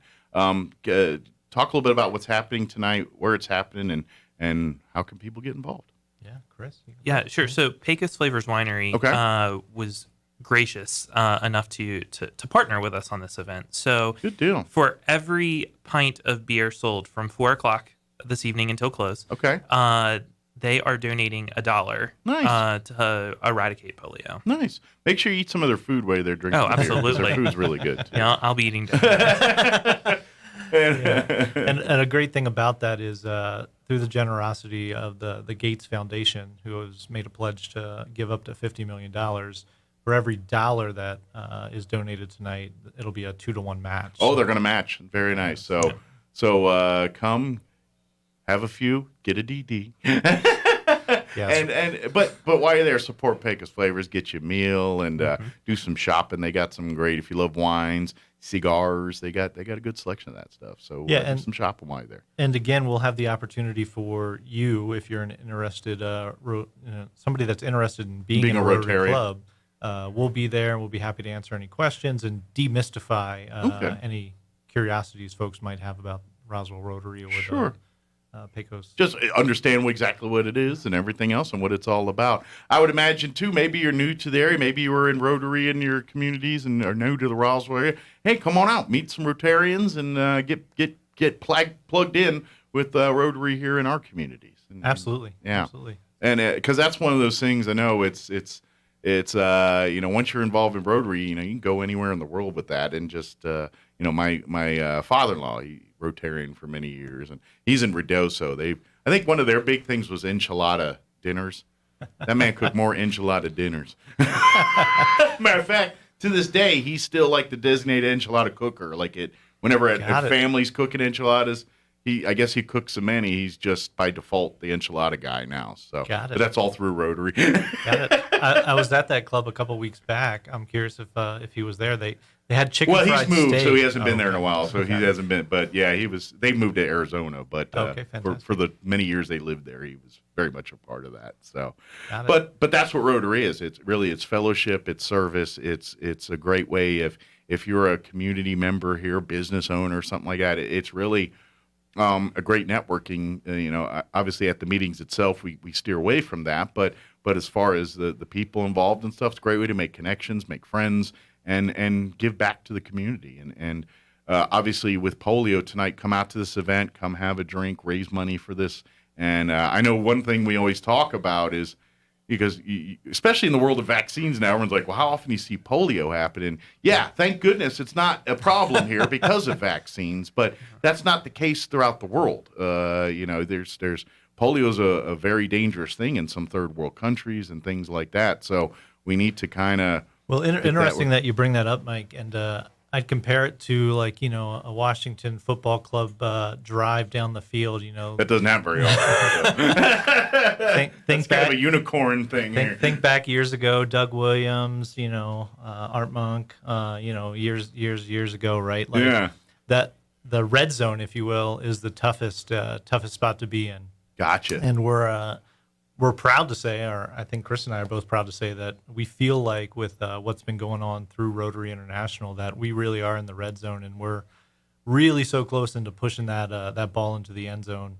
If these facts here are correct, 2 countries this year have had wild polio cases. Wow. Pakistan and Afghanistan. Really? So I was thinking more Africa in that area, but this is more Middle East. That area. Well, when we were here a couple years ago talking, Nigeria still had some wild polio, or they weren't completely eradicated yet. Gotcha. But Nigeria polio is eradicated now in Nigeria, which, like Lee said, just leaves Pakistan and Afghanistan. Gotcha. So just that Middle East region there, and it's... If my facts here are correct, and this is a disclaimer. Sure. Chris and I aren't scientists or anything like that. We're just raising money. We didn't go to school for this. But it appears that Africa was declared wild polio free as of June 2020. That's great news. And I imagine the efforts through Rotary and others in the world, that's the reason why that happened. Absolutely. And really fascinating to me is leaders from the World Health Organization, Rotary International, were actually able to strike a deal with the Taliban to continue providing the vaccine to people in Afghanistan. Good. Okay. And that'll be resuming as of November 8th. So far, 1 case in Pakistan, 1 case in Afghanistan this year. So it really feels like we got that ball and we're about to break the plane, and it's just, everybody's there and we're trying to push this over. So anybody that is interested in helping us cross that goal line, we'd love to see it and help us push forward. Well, if you do this, then Rotary's going to turn around and have to pick something new because polio will be gone. I think that'd be a great problem. We're all out of polio. We got to find something else to get involved with here. That'll be a great problem to have. And one thing they say is that if we aren't able to sort of push this ball across the line and fully eradicate it, within 10 years we could see up to 200,000 cases. So if we don't nip it in the bud now, we're going to see a resurgence or a potential for an outbreak of this in certain parts of the world and things. Absolutely, and in certain parts of the world that obviously have maybe less quality drinking water than we enjoy here in the United States of America. In most parts of our country, we obviously are aware that there are parts of our country that don't have clean drinking water, and this polio does obviously impact primarily young people. We definitely want to eradicate this and put this behind us, and then I don't know, maybe move on to stamping out the coronavirus. And there you go. There we go. But this is what we talk about. We look at and like you said, we as Americans, polio. What's that? We don't. I mean, you get a. I would be to be honest. If we didn't get a vaccine from it as a child, I bet half Americans probably wouldn't know what polio is because we've done such a great job. Over the 100 years or whatever here since this has been going on, But like you said, we live in an isolated bubble in the United States of America. I know the world's much smaller now and the internet and all that stuff, but folks, we live in an amazing country. We have amazing things that are available to us. I know we have lots of problems, but you don't get it. Outside of this country, world is not the same.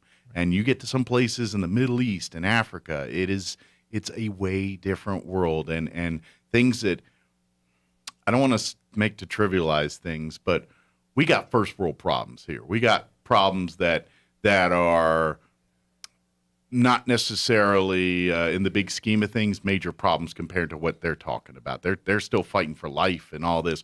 We're worried about who said what where. You know what I'm saying? I mean, these people are where's life coming from? Do we have what we need to raise and educate and do all this stuff? And this is what we're talking about. So by coming out, helping out tonight, you're helping move that needle a little bit here. And the more we do these things, the more these things go away. I mean, polio was a problem. It was an epidemic, pandemic. All the things you're hearing with Corona take polio 10 times worse in this country. That's gone. That's an afterthought now. And it's not the case in the world. We all think it is because it's not here, but it isn't. And so let's do that last little push. Yeah, I could be wrong here, and Chris will tell me if I am. He's a much better historian than I am. But I think when most Americans think about polio, the face they associate with polio in our country is FDR. Yeah, because he was probably the most famous person that had it, and of course he hid it while he was, tried to hide it as best he with could, us. right? Yeah, that was. I think more of that came out after his death than it did while he was president. Absolutely. So Yeah. that was 1940. So when he died, 42, 43, when was it? Either 44 or 45. 44, 45, okay. Yeah. I know it was during World War II. I just couldn't remember exactly when. I think it was before the war ended. Right at Yeah, well, Truman right at was the tail one end. that launched the bomb. Yeah, Right. so it was after that, obviously, So or before that. in our country, the face of polio has been not with us for going on almost 100 years. Sure. So to your point, yeah, our country is very blessed in the many things that we enjoy. There's obviously things that we're still working on to form that more better union that what we've aspired to years Absolutely. ago. But this is a great opportunity for us to, like I said, push the ball into the end zone and hopefully celebrate a great victory. And I know it doesn't sound like much, but it is that multiplying effect of, hey, if you give $1, it turns into $3, and $3 is really all that's needed to inoculate a kid. Well, it's the philosophy that more hands make less work, and that's really what it is. Everybody gives $1. I know this isn't going to happen, but we have 50,000 people here.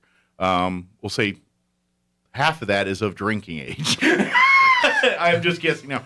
So say 25,000 people in this town give $1. Yep, that's a lot of money for.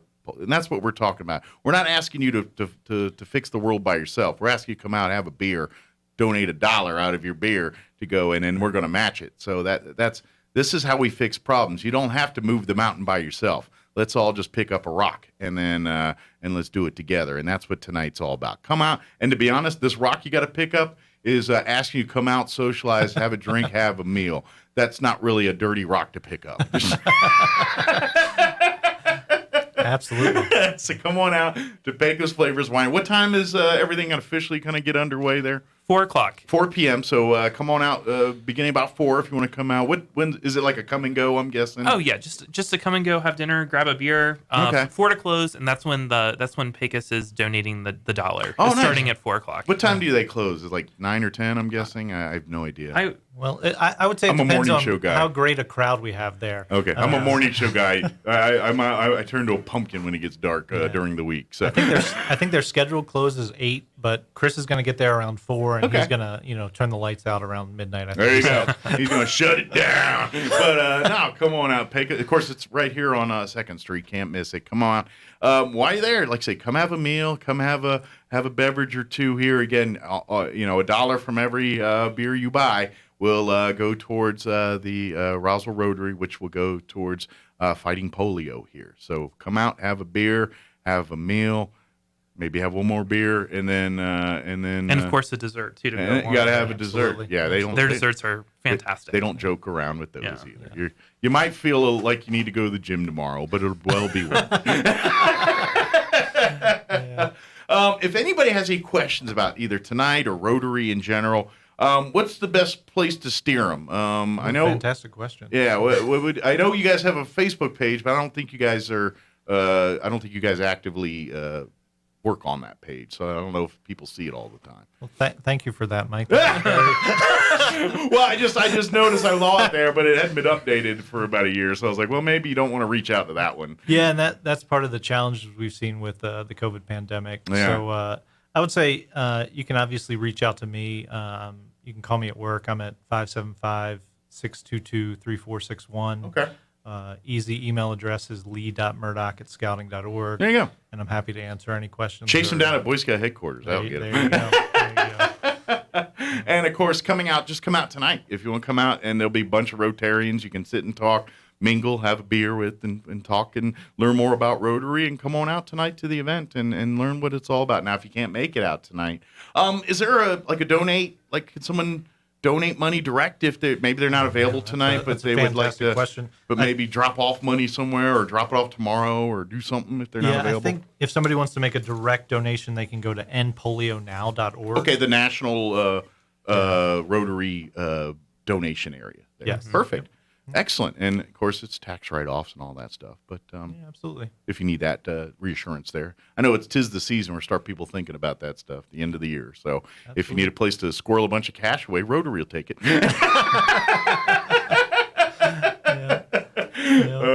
Is there anything I missed? Anything we wanted to share? Anything we wanted to talk about that I just got sidebarred on or sidetracked on? Well, I mean, we could have brought up like the Washington Football Club, but it's probably best to leave that rock where it is, right? I'm at this point as a fan, I'm not even mad. I'm impressed at how bad they screw things up. It is. You have to work hard to be that bad at something, and they are amazing at being bad. I mean, they can't get anything right, from retiring of players' numbers to, I mean, everything's just a mess up with that organization. It is impressive how bad they screw things up. But here I sit still rooting for them. I don't know if I'm a masochist or what, but here I sit. So no, I would just say that, again, we'd love to see folks out tonight, and if you're not able to make it tonight, but you would like to learn more about Rotary, feel free to contact us. We'll get you connected either with the Wednesday Club or with our club on Thursday. Or if you're listening outside of the Roswell area, feel free to give us a call, and we'll help you get connected to your local club. And, absolutely, it's just a fantastic opportunity. Yeah, it really is. It's an opportunity to serve, but it's fun. It's really. A lot of it's informational. A lot of it, like you said, when you come out to the lunches, by the time you leave, you've got a good, vast amount of things happen around town or needs in our community or things like that. So absolutely. Definitely check it out. Yeah, thanks for having us. Anytime. Are you a football fan, Chris? I am, but I grew up in West Virginia, so I'm more of a college fan than I am a. So are you a West Virginia fan? I am a West Virginia fan. So like a lot of people here, kind of holding my breath over the current state of the Big 12. But it's West Virginia is one of the prettiest states. It just is. Like if you go to the Harpers Ferry area and around there, well, I'm not telling you, but. Right. But man, the ideology of some of the folks back in there is just, I'm not saying, but it's like stepping back in time sometimes in parts of West Virginia. It's just, really is, man. It's for different. me, West Virginia is, sorry, Chris, He's like, I'm used to it. It's not East Coast. It's not Midwest. It really is like, Pittsburgh down through West Virginia is its own area. For such a small state geographically, no matter where you are, it kind of has a different feel. You've got people commuting to D.C. Sure. You've got the southern coal fields, which is what most people think about. Yeah. But, I grew up across the river from Ohio. So it was a very Midwestern So you probably, feel. the Harpers Ferry, the area I'm talking about, because that's more northern part. You probably... I was northwest. Yeah, that's far northeast. Yeah. Well, West Virginia's not that big. I mean... No. It's probably like 4 Chaves counties. Right. It's bigger than Maryland, I'm thinking, but not by much. That might even be argumentative. Well, Maryland's such a weirdly spread out because of the river and the bay there. It just kind of puts that territory. Maryland gave up part of the land that is Washington, D.C. This is true. Yeah, this is true. Well, but there is a spot there right around Harpers Ferry that you can sit there, and you're sitting there by the river, and you're in Maryland. You're looking at West Virginia on one side, Virginia. I mean, you can see 3 states right there, and it really is a beautiful area. If you love history, Civil War history, and just early American history, all through West Virginia and that area and all that, it is. But yeah, it's just it's almost like time has forgotten parts of that state sometimes, which is really interesting. It's not necessarily a bad thing. It's just different. You know what I mean? And although if I remember, at least it was when I lived in Maryland, West Virginia was kind of a popular retirement area for people in the D.C. area. Like after they do their 20, 30 for the government, they move to West Virginia because it was a lot cheaper to live in West Virginia. Sort of what Chris was talking about. When I worked in D.C., that's where I started my career for the D.C. government. And I was shocked to learn that people lived in West Virginia and commuted into D.C. every day. They do it all the time. That just tells you how bad traffic is in D.C. that you start thinking, you know what, I could live in West Virginia. Well, and property value, right? Yeah, absolutely. Well, that's just it. You can't afford to live in Northern Virginia because it's $500,000 for a dump, right? And and so you go to West Virginia. But yeah, I lived in Southern Maryland, down Waldorf, Charles County. My dad worked over. He worked at multiple places, but on average. It was 2 hours to work each day, and then 2 hours back home. It's just that's not uncommon there. And people that go for West Virginia, it's like, it's 2 hours for me too, but I'm moving the whole time. Yeah. You're sitting there waiting for a lane to change, and so it's really at least the 2 hours there. You feel like you're accomplishing something by going forward. Yeah, and you get a much bigger house there too, right? Oh yeah. Oh yeah. We all joke because we joke, but West Virginia is actually a pretty nice area. It's like he said. You You go one way, it's one place. You go another place, it's something else. And then you get, and then you think of like the coal mining and all that stuff. That's one area, but that's not all of the state. Yeah. So. As soon Anyway, as you drive in, John Denver starts playing on your radio. It's amazing they've got that program. Chris is like, I didn't expect to come in and do a dissertation on West Virginia today. Always happy to talk about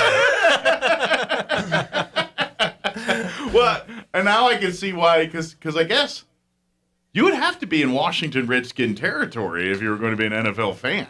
Well, you know, or the Browns. Because it's so geographically small, right? Yeah. You have a lot of Pittsburgh fans. Yeah, because that's a lot true. of the state is only like an hour from Pittsburgh. Yeah. You've got Cleveland, Cincinnati, Yeah. even Charlotte. From You the are kind southern of part in the of middle state. of everybody. Yeah, that's you can true. just draw a circle with Yeah. all the football clubs surrounding West Virginia. So if you were born in West Virginia in like 1982, 83, you're probably a Redskin fan. Oh, In the 90s, they're more leaning towards Steelers, or 70s, probably more Steelers. I guess it just depends on when you were born, who you liked.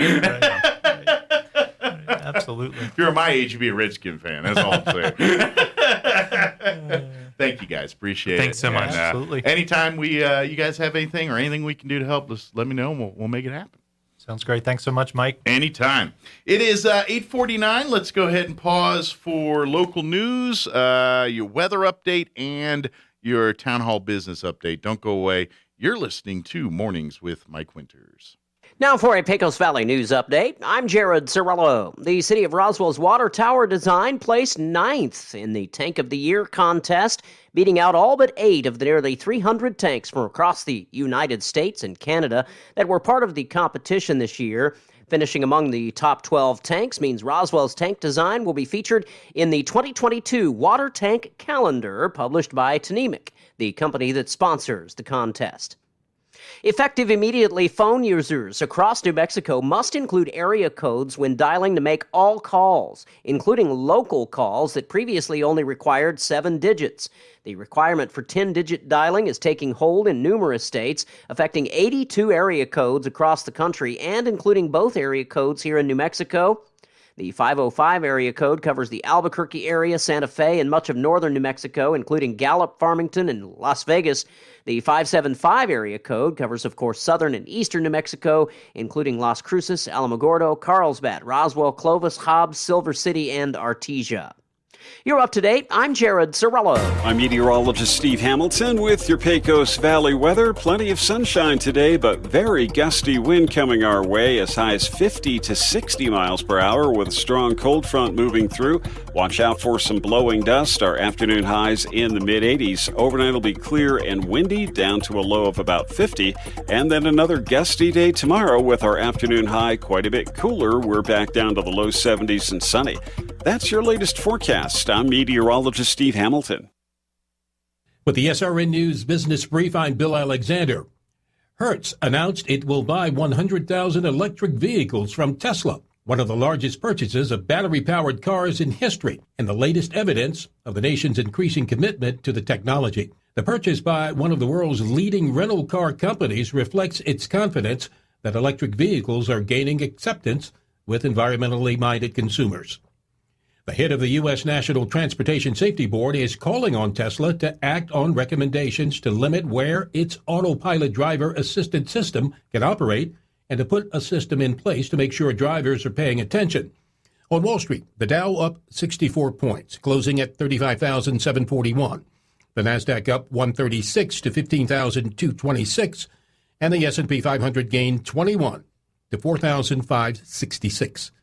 With the SRN News Business Brief, I'm Bill Alexander in Washington. The biggest sale in the history of southeastern New Mexico is back at Roswell Nissan. King of Cars. With every vehicle on the lot slashed to liquidation pricing. Like a 2020 Versa slashed to under 18 grand. A 2014 Jeep Patriot slashed to under 13 grand. And a 2015 Sentra slashed to under 9 grand. And get free AirPods just for stopping by. King of Cars. On now at Roswell Nissan. 2111 West 2nd. There's never a bad time to break out a bag of La Poblanita party tostadas. At home, the office, in the club, wherever. Parties happen with La Poblanita Party Tostadas, the perfect crunch, seasoned just right and ready to get the party started. It's the dippable chip that bites back, the chips that make bland salsas better. Grab a bag of La Poblanita Party Tostadas at your local grocery store across all of southeastern New Mexico and take the party up a notch with La Poblanita Party Tostadas. They're all that and a bag of chips. High-flying action is back on the High Plains as Eastern New Mexico University men's and women's basketball is back on the hardwood. ENMU has a thrilling home slate as they welcome in conference rivals and national runner-up West Texas A&M, in-state rival Western New Mexico, and many other exciting matchups that you don't want to miss. Season tickets start as low as $50 for the 2021-22 season. Call 575-562-2153 or visit goeasternathletics.com for more ticket information. ENMU Greyhound men's and women's basketball. All in. Oasis Computers has been Roswell's trusted source for home and small business computers for over 30 years, and they continue to be your best resource for computer repairs, operating system upgrades, web root managed, antivirus, special orders, and more. Oasis Computers is now open from 8 to 1, Monday through Friday to better serve you. Service calls by appointments and after-hour appointments are available too. Stop by Oasis Computers at 1703 North Garden or call or text 575-625-9141 for even faster service. Being in the Army National Guard is about more than just serving your country. It's about being there for your community when your neighbors need you most. The Army National Guard makes college affordable. Serving part-time lets you attend school full-time while you take advantage of education benefits that can help you graduate debt-free. If a civilian career is your goal, serving part-time allows you to work at a full-time job. The skills, qualities, and contacts you'll develop in the Guard can open doors to a great civilian career. Want to serve but worried about being away from friends and family? Part-time service in the Army National Guard allows you to serve close to home. Serving in the Army National Guard lets you have the life you want while you enjoy the many benefits of serving your community and nation. You owe it to yourself to learn more about how the Army National Guard can fit into your life. Visit nationalguard.com. Sponsored by the New Mexico Army National Guard. Aired by the New Mexico Broadcasters Association and this station. Here's a Mornings with Mike Winters fun fact. The first toilet being flushed in a motion picture was in the movie Psycho. Mike thought it was Gone with the Wind. Here's Mike Winters. I was wrong. Good morning. It is 8:55. Stay tuned next hour. We're going to replay an interview we had with Tracy and Diana from the Roswell Public Library. We talk about Dia de los Muertos, their big event. That's happening this Saturday. Free event beginning at 10 a.m. out at the Roswell Public Library. For those watching at home, here's the flyer. Pretty cool, huh? Yeah, they're going to have free events and all kinds of stuff. So we're going to play that interview for you next hour. Don't forget, November 6th, the fine folks at the Kiwanis Club of Roswell and the Roswell Community Little Theater, they've got a big fundraising event weekend. The Kiwanis, they're doing a golf ball drop Saturday morning, November 6th at the New Mexico Military Institute Golf Club, golf course there. And basically, you can buy a ball for $10. They're going to do a golf ball drop. They get the big fire truck, they drop it, and then the ball that's closest to the target will win. The top six will win the top six. The first two are cash prizes. And they've got delightful gift cards for some very useful ones, from tires to food to everything else. So really cool stuff there. But $10 each. It's a fundraiser for the Kiwanis Club of Roswell. The proceeds from the golf ball drop, all of that will go towards the all-inclusive park that the Kiwanis are spearheading here in our community. And then later in the day, they've got an awesome concert happening at the Roswell Community Little Theater. The music of Simon and Garfunkel, Swearingen and Kelly. They're going to be doing two performances at the Community Little Theater on Saturday, November 6th, a 2 p.m. matinee and then a 7:30 p.m. Evening performance. This is a little different than other shows at the Community Little Theater. It's reserved seating for this one. Reserved seating is $28. You go online to roswelltheater.com. That's spelled THEATRE.com. Go there, pick your seats and everything else. They also have a $40 VIP ticket that you can purchase. That will get you designated preferred seating in the for the concert. Get you a meet and greet with Swearingen and Kelly before the show. Plus food and all kinds of swag. You get treated like, well, a VIP. So definitely, and again, now the money for this event, it's going to get split down the middle. Half of it goes towards the Kiwanis Club and the all-inclusive park. The other half will go to the Roswell Community Little Theater. They got a new roof they got to put on that great facility that they have there. So you're helping fix the roof there. You're also helping for the all-inclusive park, and you get to be participating in a great show. Could win some cash or some other great prizes through the golf ball drop. Any Kiwanian can help you out there. If you want to get tickets to the show, 575-513-8119 or roswelltheater.com. You can get tickets for the Swearingen and Kelly music assignment and Garfunkel show. Also, if you're looking for Kiwanis Club of Roswell on Facebook, you'll find a link to information on both these events. You also find contacts if you want to get a golf ball or 12 or 200 for the golf ball drop on Saturday, November 6th that morning. So, but great ways to help out and get involved there. What else do I want to mention? I know there's so much. I was talking about all the Halloween stuff. Don't forget to get involved in all that.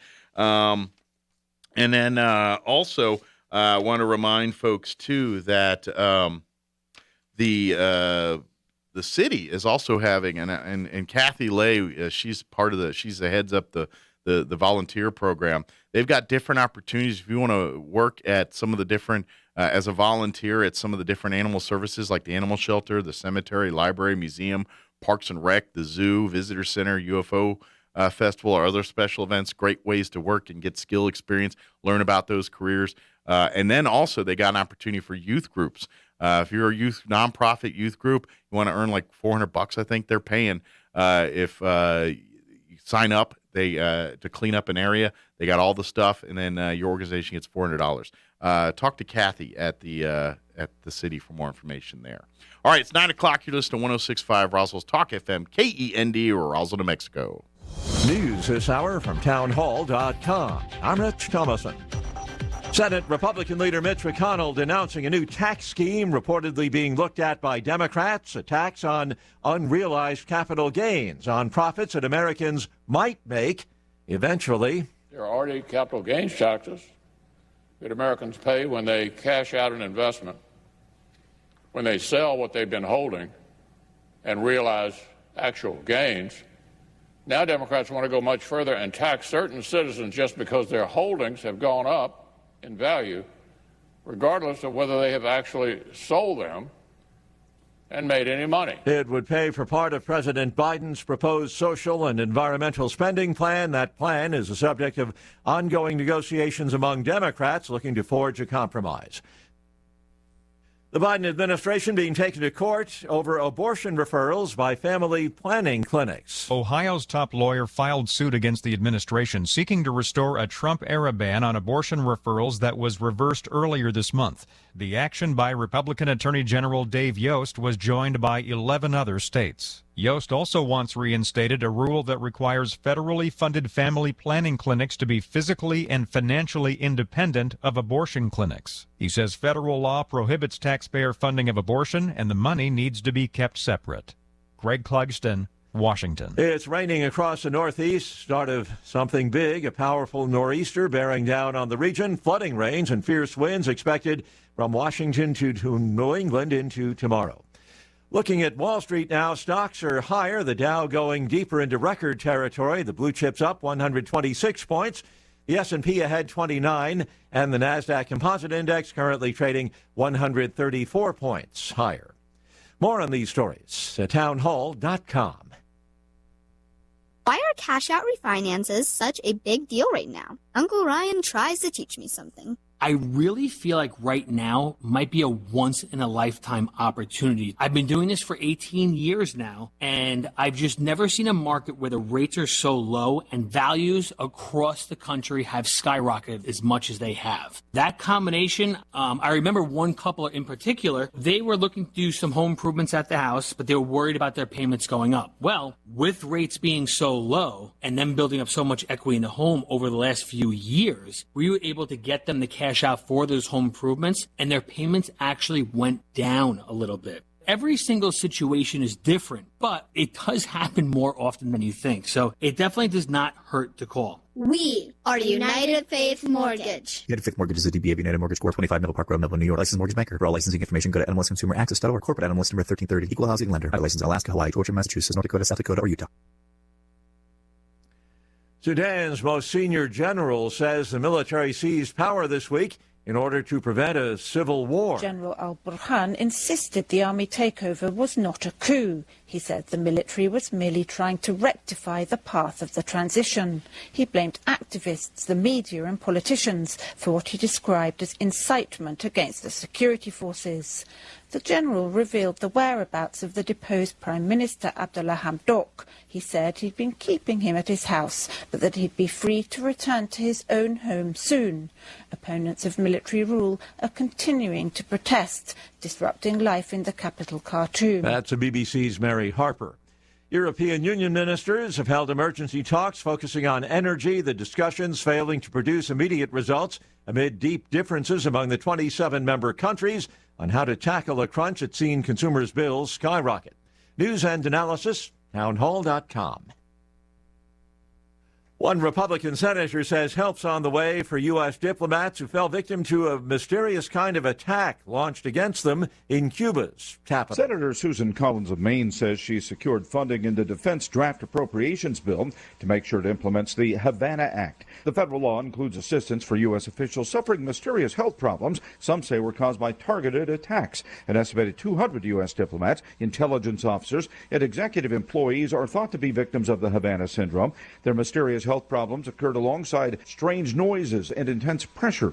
Some scientists believe the victims may have been targets of a weapon using directed energy technology. Bob Agnew reporting. The old adage goes, many a true word is spoken in jest. President Biden told a group of elementary school kids the other day that one of his responsibilities as president is to avoid answering reporters' questions. Since arriving at the White House, he's faced a lot of criticism for doing just that. More on these stories, townhall.com.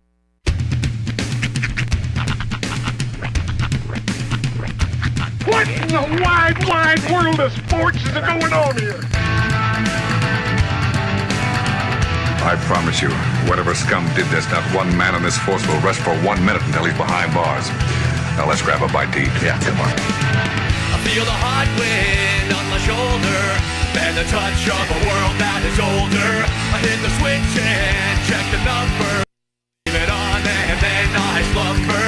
I hear the rhythm ringing through it. Flamenco guitar and cumbia music. I hear the talking of the DJ. The devil wishing, what does he say?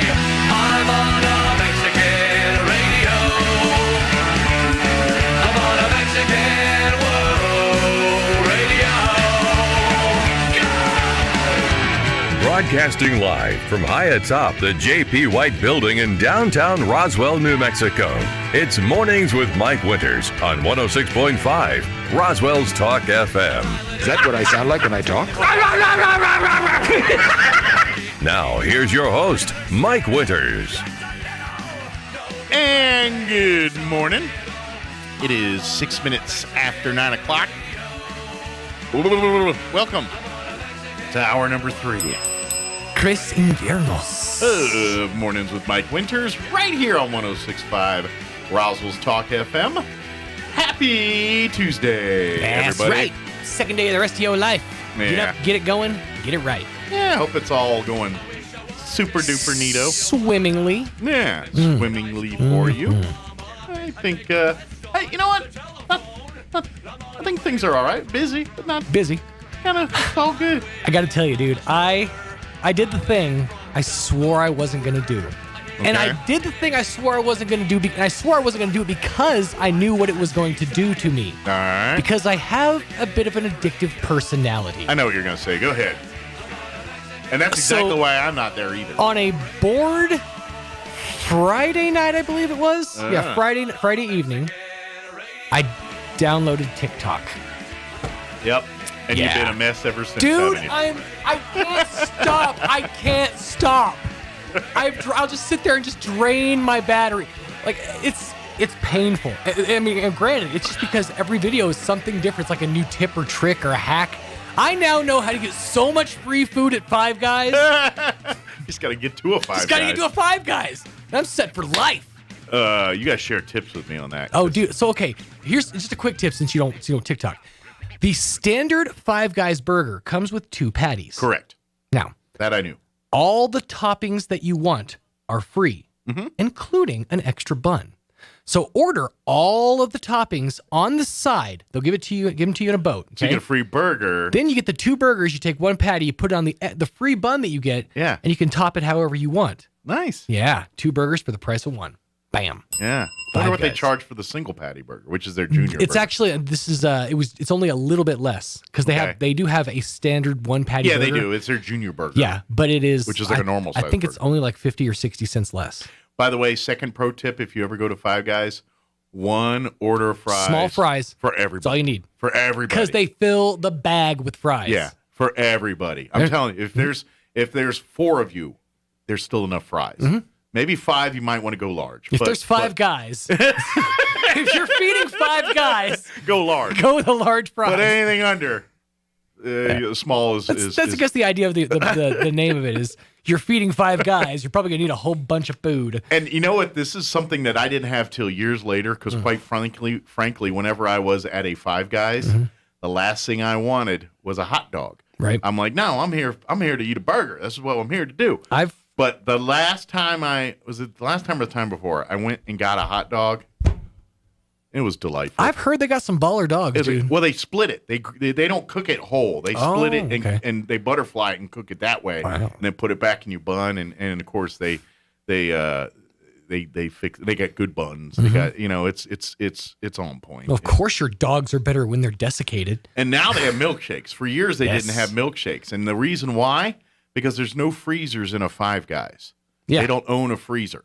They were like, we don't, and so we don't own it. And then because everything's fresh.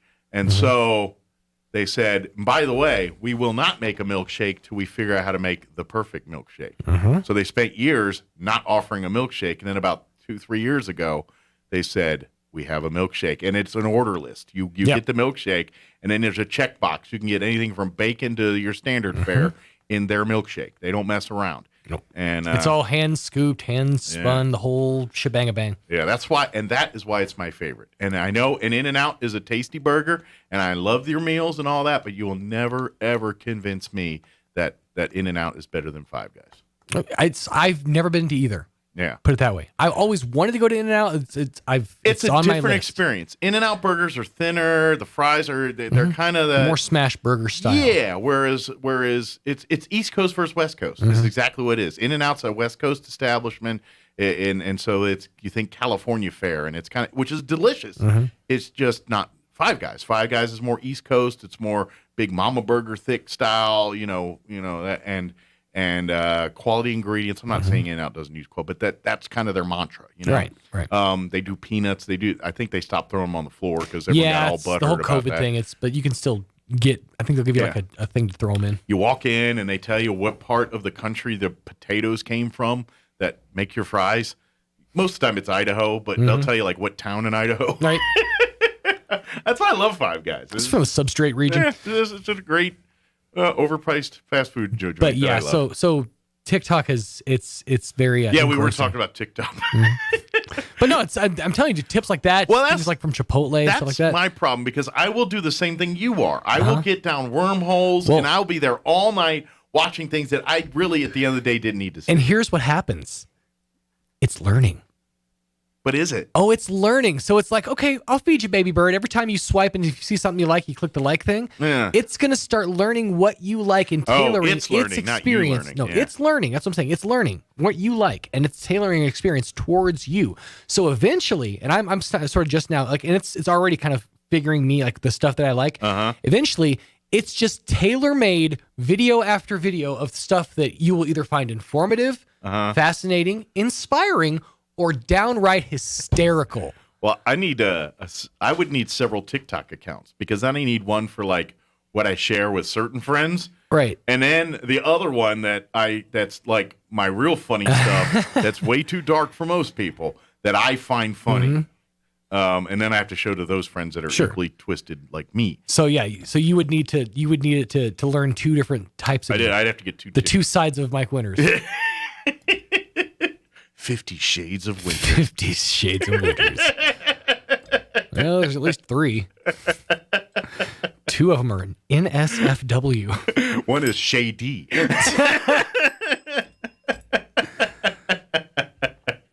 But yeah, that's why I'm not going, because I know people love TikTok, and I hear about the funny videos. I'm like, I do not have the discipline to be on that. It's hard, man. It's a drain. It's a battery drainer. Yeah, so I don't do it. Now, that having been said, it's not like all encompassing or engrossing or whatever. It's just I keep finding myself like at random times I'll do a break on the radio and be like, on the brand. And then just start. It's like not meaning to. It just it's there. He's like, let's see what someone says. Right now, my phone is at 10%. I know I need to plug this thing in. I haven't yet, but I know I need to. Well, it's hard, man. So I swore I wasn't going to be that guy, but man, it happens. It's a fun app, dude. It happens. That's why I've stayed away, because I know. I just know. I know that it's tailor-made for you. I know. The bathroom reader himself. I know. Oh, the toilet times you would have, my friend. I know. It would just be cackles of. You would fill the house with laughter, and in your bathroom especially, because the acoustics are bad. Yeah. So you got the rattle. Oh yeah. You'd be getting echoey in there. Well, my wife would hear everything. Mm-hmm. But it would bring you together because she'd show me. I want to see. I'm sorry, that was a whore. I was trying to do your wife. Not going to show her there in the bathroom. No, not right there. Come here, honey. I want to show you something. It does sort of. I am team door closed. Okay, fair enough. But I was raised in a household where my father was proud of his work and would say, "Hey, come quick and look at what I did." I know those people. So now you could be like, "Come look at this TikTok." Ha! While you're here, yeah. Check this bad boy out. Yeah. Don't act like you're not impressed. No, my time in the bathroom is my time. I do not bring in anyone to my bathroom time. Understandable, but after the fact, then you could show her what you've swiped. What if I know it's going to happen? Just wipe first, then swipe. Wipe, then swipe. It's a very important process. It's a 2-step process. I know it'll happen in real life. What'll happen is I'll start showing her these videos, and then she'll be like, "Well, you could have been reading over these documents I emailed you that I wanted you to read and all that." And I'm like, I don't want to read insurance documents while I'm on the toilet. I was enjoying my time. There's literally a TikTok about that. It's like, you can't tell me what to do in my free time. I could, I can go for a stroll. I could look at a painting. It's like, you can't tell me what to do in my free time. So yeah, there's a TikTok for that. Boom. I know. Problem solves itself. I will still stay away because I know I will be a junkie. It's a slippery slope, my friend. Yeah, I will be a TikTok junkie. That would be me. Here's what we have on Got to go tap. plug the phone in. There you go. He's got to go charge his battery. Let me give you what's on tap here for this hour of the show. We'll get you up to date with the weather here in just a few. Then about 5 minutes or so, we're going to play our interview we had with Tracy and Diana with the Roswell Public Library, talking about upcoming events, but particularly Dia de los Muertos, which is happening this Saturday out at the library. Free event getting underway about 10 a.m. So we'll talk all about that with them here in just a few. Before we do that, though, let's take a look at that weather. It's going to be a little roller coastery. Windy today. We're going to be fluctuating 10 degrees here, 10 degrees there quite a bit the next couple days. But here it is. Enjoy. I'm meteorologist Steve Hamilton with your Pecos Valley weather. Plenty of sunshine today, but very gusty wind coming our way, as high as 50 to 60 miles per hour with a strong cold front moving through. Watch out for some blowing dust. Our afternoon highs in the mid-80s. Overnight will be clear and windy, down to a low of about 50. And then another gusty day tomorrow with our afternoon high quite a bit cooler. We're back down to the low 70s and sunny. That's your latest forecast. I'm meteorologist Steve Hamilton. Thank you, Steve. Currently 63 degrees here in Roswell. Humidity is at 35%. Winds still calm, but that will change. We do have a wind advisory that will kick in at noon today, remaining in effect through 8 o'clock this evening. That's because the wind is coming in. We could see some areas of blowing dust this afternoon, mainly after 3 p.m. But sunny otherwise, and a high of 82. Winds will be out of the south, 10 to 20. Picking up 25 to 30, gusting as high as 50 miles per hour later today. Tonight, mostly clear with an overnight low of 47. Winds will remain breezy out of the northwest, 15 to 25, gusting as high as 35 miles per hour. Wednesday, sunny and cooler, high of 74 tomorrow. Winds will remain breezy out of the northwest, 15 to 25 miles per hour. Wednesday night, clear skies with an overnight low of 40. Northwest winds 5 to 15 miles per hour. Thursday, sunny skies, highs near 70 expected. Winds out of the west at around 5 miles per hour. Friday, sunny skies, highs back into the mid-70s, 75 for a high there. Saturday, warming back up for a day, sunny, high of 84. And then Sunday, right back down to 75 and sunny again. So that's that roller coaster. Be up 10 one day, down 10 the next. So 'tis the season. It is that time of year. All right, it is 18 minutes after 9 o'clock. We're going to go ahead and take a quick commercial break, and then our interview with Tracy and Diana from the Roswell Public Library. Don't go away. Have you noticed the days are getting shorter? This is Jim Gill from Roswell Seed Company.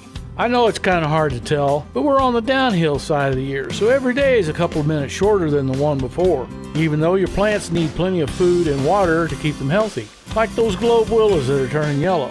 A good dose of the right fertilizer will make them bright green again. No matter what the problems you're having, we probably have a cure at Roswell Seed Company.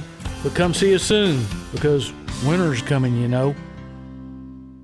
Innovation, service, integrity, and knowledge. J.S. Ward & Son Insurance Agency.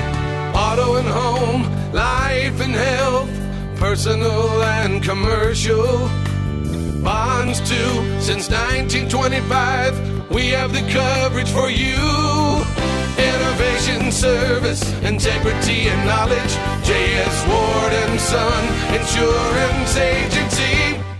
High-flying action is back on the High Plains as Eastern New Mexico University men's and women's basketball is back on the hardwood. ENMU has a thrilling home slate as they welcome in conference rivals and national runner-up West Texas A&M, in-state rival Western New Mexico, and many other exciting matchups that you don't want to miss. Season tickets start as low as $50 for the 2021-22 season. Call 575-562-2153 or visit goeasternathletics.com for more ticket information. ENMU Greyhound men's and women's basketball. All in. Roswell Skin Center, a brand new state-of-the-art facility located in the 400 Penn Plaza building here in Roswell, is now accepting new patients. Dr. Brandon Cometti and his team offer a full range of skin care services, including general dermatology, surgical and cosmetic procedures, including cutting-edge laser rejuvenation, Botox, filler, laser hair removal, chemical peels, and other non-invasive options to improve skin health and turn back the hands of time. Call and schedule your appointment at Roswell Skin Center today. 208-2509. That's 208-2509.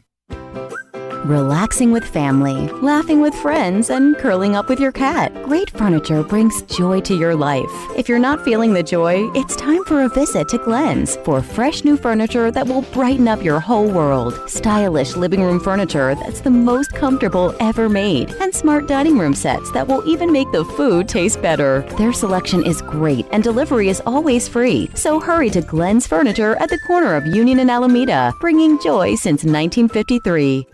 Martine's Capital Cafe in Roswell offers authentic and highly rated New Mexico food. Explore their amazing menu featuring huevos rancheros or asado with eggs or their green chili stew. And you can't forget their award-winning green chili cheeseburger, all made from scratch using their finest and freshest ingredients. Open for carryout with curbside delivery or limited dine-in. Just call ahead 624-2111. Martine's Capital Cafe, always pleasing the most refined palate. Open Monday through Saturday from 6 a.m. to 8:30 p.m. at 110 West 4th in Roswell. Here's a Mornings with Mike Winters fun fact. Elephants use these skin folds on their bodies to crush mosquitoes. Mike Winters uses his to hide M&Ms. Here's Mike Winters. Joining us in studio this morning from the Roswell Public Library, Tracy Fry back with us, and Diana Velasco as well. Good morning, ladies. Good morning. Good morning. How are you today? Good. Good. Well, I know things have been busy over at the library. You guys have been having almost daily events, it seems like. Just, whether it's activities for teens or adults or youth. Or yes. Almost every day of the week, there's something going on at the library for folks to get involved with. Yes, there is. Not just for the kids, for the Exactly. adults and kids, too. We got a lot. Obviously, we kid-centric, especially the library, because that's the formative years, whether you want them to spend more time in the library. Right. As adults would love you to have it, too. We tend to get sidetracked in life, but there's lots of great resources and things. And I think Dia de los Muertos is a little bit of both. Got stuff for the kids, but the adults are going to get a kick out of it too, I think, as Yes. well. Real quick, before we talk about Dia de los Muertos, just kind of give a rundown, because I know you've got a couple events between now and then with like some teen, I know like the Coding for Girls is coming up here, I think Saturday. Yeah, and I believe this might be, I think this is the last Saturday, because it was so many weeks. And today we're going to have game day. Yeah, today's game day, so you can come out, play games, play board games and stuff. And that's for family. Yes. Kids, adults, come make family night out of it. Come play Sorry or some board game or something. Yeah. I don't know. What are the more popular board games nowadays? We got Connect 4. Okay, still the traditionals. The traditional ones, okay. Yes. I didn't know if there was new ones out, or like if we were past Monopoly and we have Monopoly Clue. too, but that's, that takes a while. That takes a long period of time sometimes. That one, and then it could get, I've played with some unsavory types in Monopoly, and they get bad and yelly and everything else. But and I think they've changed Clue. Like I think they changed the rules to Clue. Like they've added new characters and probably new cards and things. I haven't played in 100 years. We just got new board games, so I'll check it out and let you know. All right, next time I come. So come out. What time is game night tonight? It starts at 4:30. 4:30. So come on out, and after work here, after school, come and spend an hour, play some game time before you go home for dinner and all that good stuff. And we also have theater games tonight at 4:30. Okay.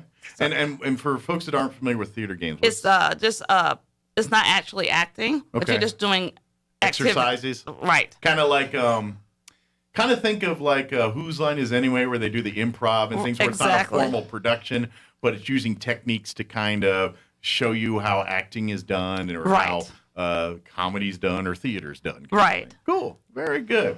All right. So those are coming up. Again, I always tell people, like and follow the Roswell Public Library on Instagram and Facebook. If you use one or the other as your social media or both, like and follow. That's the best, because all these different events, like I said, every day there's pretty much a new post talking about, hey, come out for this, or come out for this night, or have you done this yet? Or, it's a great way to just kind of stay up to date on what's going on at the library here. But the big event we want to invite folks out to is on Saturday, October 30th, at the Roswell Public Library. I know it's a busy weekend. There's about 50 different Halloween-related events happening around town. And I'm sure you're already compiling your lists of things to do over the weekend. Right. But if you're looking for fun-free events, put the Roswell Public Library on that list, because on Saturday, October 30th, beginning at 10 a.m., is going to be the Dia de los Muertos celebration, which always kind of falls along with the Halloween theme and everything else here. But most of it, it's about getting to know about the culture, getting to know what it means. It falls in this time of year, but it's way different than Halloween, if that makes sense. But because there's, the Dia de los Muertos, you think of the dead, and you think we all associate skulls and zombies and Halloween stuff with it. Yeah, exactly. And exactly, it's like, especially the new age, the new children and here, they don't know about their great parents. Sure. They passed away, and that's the occasion when they get to know what their favorite meals, what's the traditional side of these things, the things you do as part of the tradition. Yes, and they start set up an altar, and they place the picture right on the top, so they start getting to know a little bit, and it's a good opportunity for families to get together to talk about it. The people who passed away in their families. Okay. And many children, they don't know about it.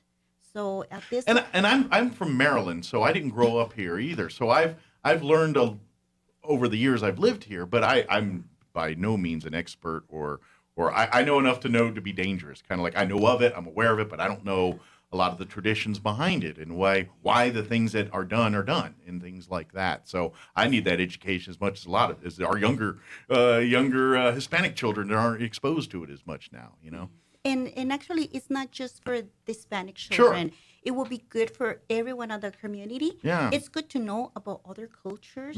It's good to know about what's going on and participate, to be part of it. To be worldly.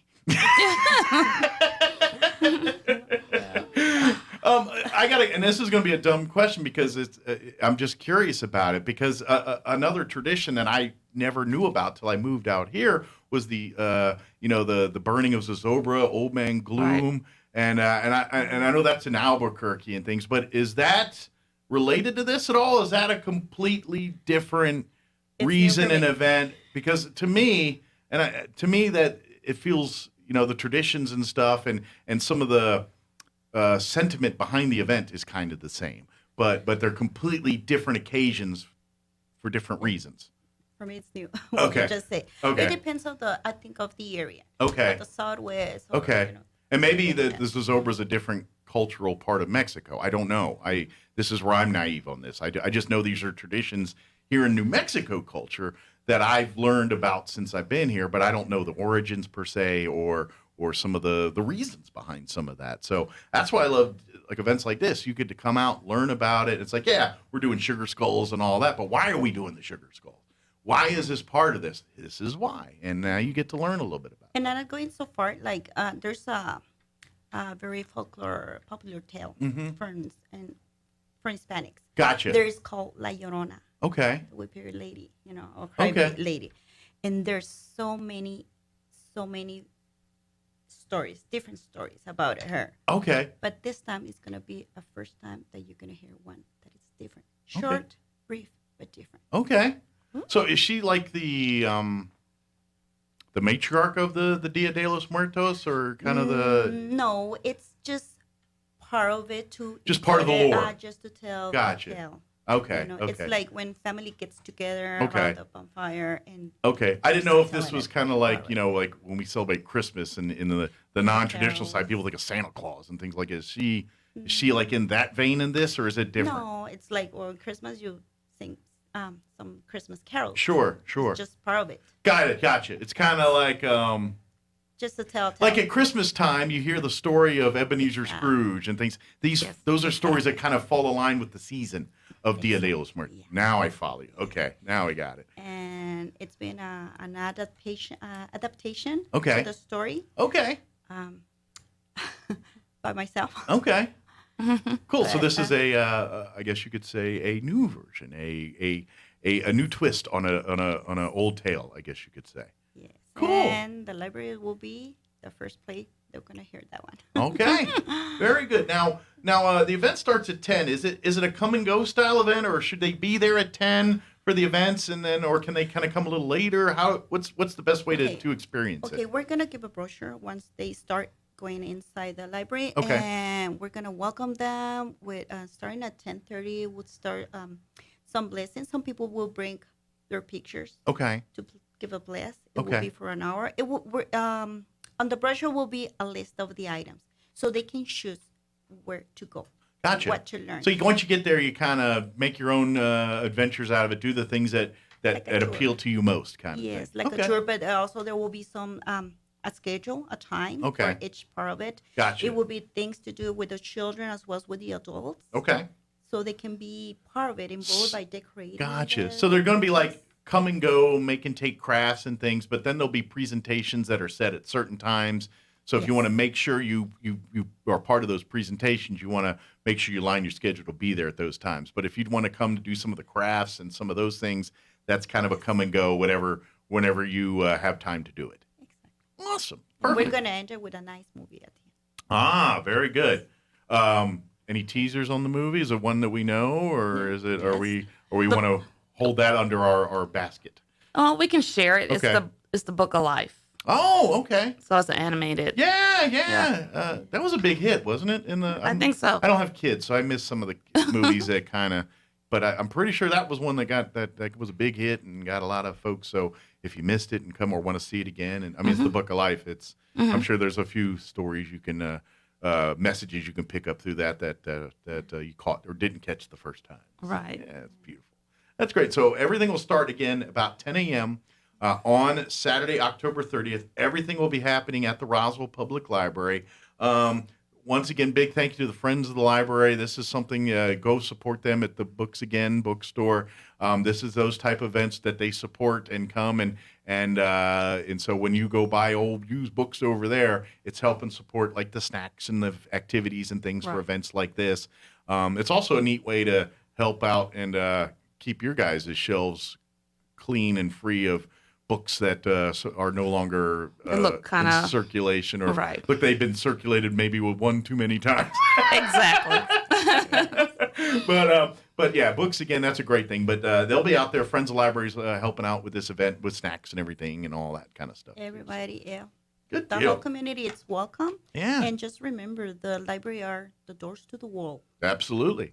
That's the thing. When we want the library, we live in a world nowadays where there's so much information, so much things, so many ways to access that information. Sometimes it's like trying to find a needle in a haystack. You know what I mean by that? Is there's so many resources and information that you kind of don't know where to turn. And that's why I say, well, if you get in that situation, there's the library for you. The Roswell Public Library is the best of both worlds. Because if you need to go and do research in books and research that kind of stuff and sit down and have a nice quiet space to do that, there it is. Yes. If you want the more advanced resources to get to things, your internets, your various programs exclusive to the library, which are available free of charge to you, with a library card in good standing, tutoring, everything from tutoring to resources for magazines and books and music and things online that you don't even technically have to set foot in the library to use. All of that is a resource to you, and all of it's free of charge as long as you have a Roswell Public Library card and in good standing. Right. Which kids can get, adults can get. It's available for everybody. So. And the best place, I mean, for me, I honestly say that, especially on a cloudy day or rainy day with those huge windows, you can see raining, you put your headphones, you read the book, and it's amazing. Yeah, it's nice, quiet. You get to focus and learn. I think it's, we talk about mental health in this world. That's a pretty good little mental health exercise for you. Is do stuff for you sometimes, and if hey parents, if you're got the kids screaming, there's 100 things going on, and it's like after you drop the kids off for practice, looking for a nice quiet place, go to the library and maybe get a magazine or a newspaper and just sit back for a little bit and get you a nice cozy corner and get back and read for a little bit. You just do something for you for a little bit, and in the meantime, come and learn about these different events. And if you're looking for more activities for the kids while they're at soccer practice or baseball practice or whatever's going on there, and be like, hey, we got all these other things. Let's bring them by there and meet some kids and interact with some kids in a different circle here and learn more about, if the library's covering all kinds of subjects from, your science and STEM and that kind of stuff, to your cultural things like this, to New Mexico history, to just movies on Saturdays sometimes. Just an escape with a fun story for a couple hours, either as a movie or in a book. That's I know we always talk about education and that's important. We need to be moving forward with all that. But reading is also entertainment. Reading is fun. Reading is something to do when you have nothing else to do and you're looking for things to fulfill your life. Grab a book. And the beauty of doing it for yourself is you can read any book you want. No one's making you read this book for this report or making you read this book to get your degree for this or read this book so you know your job better. I mean, you can do all those things and do all things, but if you're like, I want to read a book that has no real, it's just a fun ride, an adventure or a fun thriller or mystery or action, whatever it is, and go escaping and that's the beauty of it with books. It goes forever. If you're a slower reader like myself, it takes a couple weeks to get through a book, but some people crank through them in nights and things like that. I tend to drag them out. And what happens is, once you really get into stories, you get kind of bummed when you get towards the end of the book because you're like, man, this thing's going to end, and I kind of want to keep going. I'm kind of into the story. Yeah. And then you get lucky sometimes. You're like, ooh, this author's got a series of them. I've got more of them to read, and then sometimes you're like, well, that was cool, but let me find someone else who does things like this. And guess what? You just found out you like reading when that happens. And that's how it happens. And I think people give a stigma in their head because they've been doing it in school and as a work thing for so long, and we take reading as a tool we have to do to achieve a certain thing. And I'm like, yeah, that's part of it, but reading is also your life, your enjoyment, your enrichment, fun. It's your entertainment, your before the world of smartphones and apps and dumb games, we carried books around, and you're sitting at the doctor's office or on the bus, and you're reading a chapter of your book while you're doing it. You're not playing some kind of weird word game or what else they're doing on the phone. I mean, that's and we need to get back to that sometimes, and so pick up that book. And it's we live in a world where technology's kind of taken away our convenient opportunities to do that. I mean, it hasn't, but given other options, and most people are embracing that because it's technology and great. Use your Kindles to read books and all that. Great too. Do what you got to do there, but I kind of still prefer the old grabbing a book and opening it up and reading it and looking at it. Don't get me wrong, Kindles and things like I've got one that's like it's like reading like white or whatever, and it's great at night when you're in bed. Right. You don't have to turn on all the lights. You can read white. It's handy as all get out. Love it. But sometimes there's something to be said about that book and opening it up, especially if it's a new book and it goes and it's got the new book smell. I'm old-fashioned, I was about to say, and I love I ain't got it. to tell you ladies, you know this, but yeah, you know. The smell of the pages and turning the sound. Yeah, that's the library. Yeah, exactly. Is there other events and things we want to make sure we're talking? I know we got kind of on a tangent about just encouraging people to read here, but I want to make sure we don't miss any details about the event either. About here. the event, okay, it will be face painting. Okay. Which is they love the Well, show. sure. They love it. And I imagine with face painting and Dia de los Muertos, there's certain tradition, skill sets, and certain paintings that you put on the face there. Cool. To line up with Dia de los Muertos. And it will be free for children, so they can stop by and they can choose what they would like to have as a face. If you're willing to not wash your face for 24 hours, you can use it as your Halloween costume the next night. Kids won't mind, but the parents might have a problem. Well, you never know. I mean, there's some other events happening on that night, so just enjoy Make it it. your Saturday costume, and then and you're like, hey, get costumed up at the library, get your face painted, and then go hit some of the other events when you're having fun at the library. Yeah, and they're gonna take some you might say souvenir because we're gonna teach how to make a paper flower. Okay. And something that is called papel picado. Okay. It's easy for the children to do that one. Okay. Very cool. It would be good. So it's kind of like using like colored paper to make like a flower. Tissue like paper. the Christmas. Yeah. Okay. The wrapping, the stuff you stick in bags because you don't know how to wrap. So you buy the bag and you buy that tissue paper you just stuff in there. Most men on the planet, that's how we wrap gifts. and might be a surprise of a singer. Very good. So a little, and that's cool. This is what the fun is. Even if I think you know a lot about Dia de los, imagine the event on the 30th is going to be like, well, you might learn a thing or two. You didn't realize that was all part of the culture and tradition as well, too. Mm-hmm. And that's and this goes back to that worldly thing I was talking about. You know, and to be honest, the world we live in, we're getting smaller. It's a smaller world than it was when I was put on it here some few years ago. 20 years ago. 10, 15 years ago, whatever. But it's a different world, and we got to remember that perspectives. Now that technology is here, it brings cultures together much more so because prior to that we all lived in our little circles and little things, and we did our cultures and traditions, and then food kind of is the barrier that breaks the cultures. Yes. I think food is the introductory to melding of cultures and things, and through food we learn a lot. But now that you're into the food, let's learn more past the food and the culture and things like that. And so someone like me who's been here 20 years but grew up on the East Coast, I wasn't fully immersed in Hispanic culture like folks that grow up here in Roswell are. And so I've kind of learned it on the fly over 20 years. And now I'll eat the green and red chili with the next guy. I'm good to go. I'm all about it and all that. But that was foreign to me prior to getting here and learning that kind of stuff. Yeah. And I think events like this are part of that, closing the gap a little bit. Let's and then at the same token, if you love and are very steeped up in the culture, to come out and be a part of it. But if you're like other than Sugar Skulls and Dia de los Muertos and a commercial I see with a guy that looks like a skull playing a mariachi thing, I have no idea what Dia de los Muertos is. You know what I mean? That's kind of some of the imagery, some of the pageantry, but you have no idea what the story is behind it. And this is what we'd love to invite you to come out and learn more about in a fun way. Yes, and I think the people will enjoy it. I think so too. And they will learn something besides things that we do recently here. But most of it's to give information.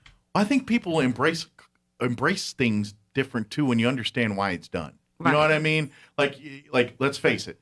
The Zozobra thing. The first time I got, they got a big paper mache guy they're burning in effigy on fire. I'm like, this seems weird. But then you start learning the culture, the traditions, the heritage behind.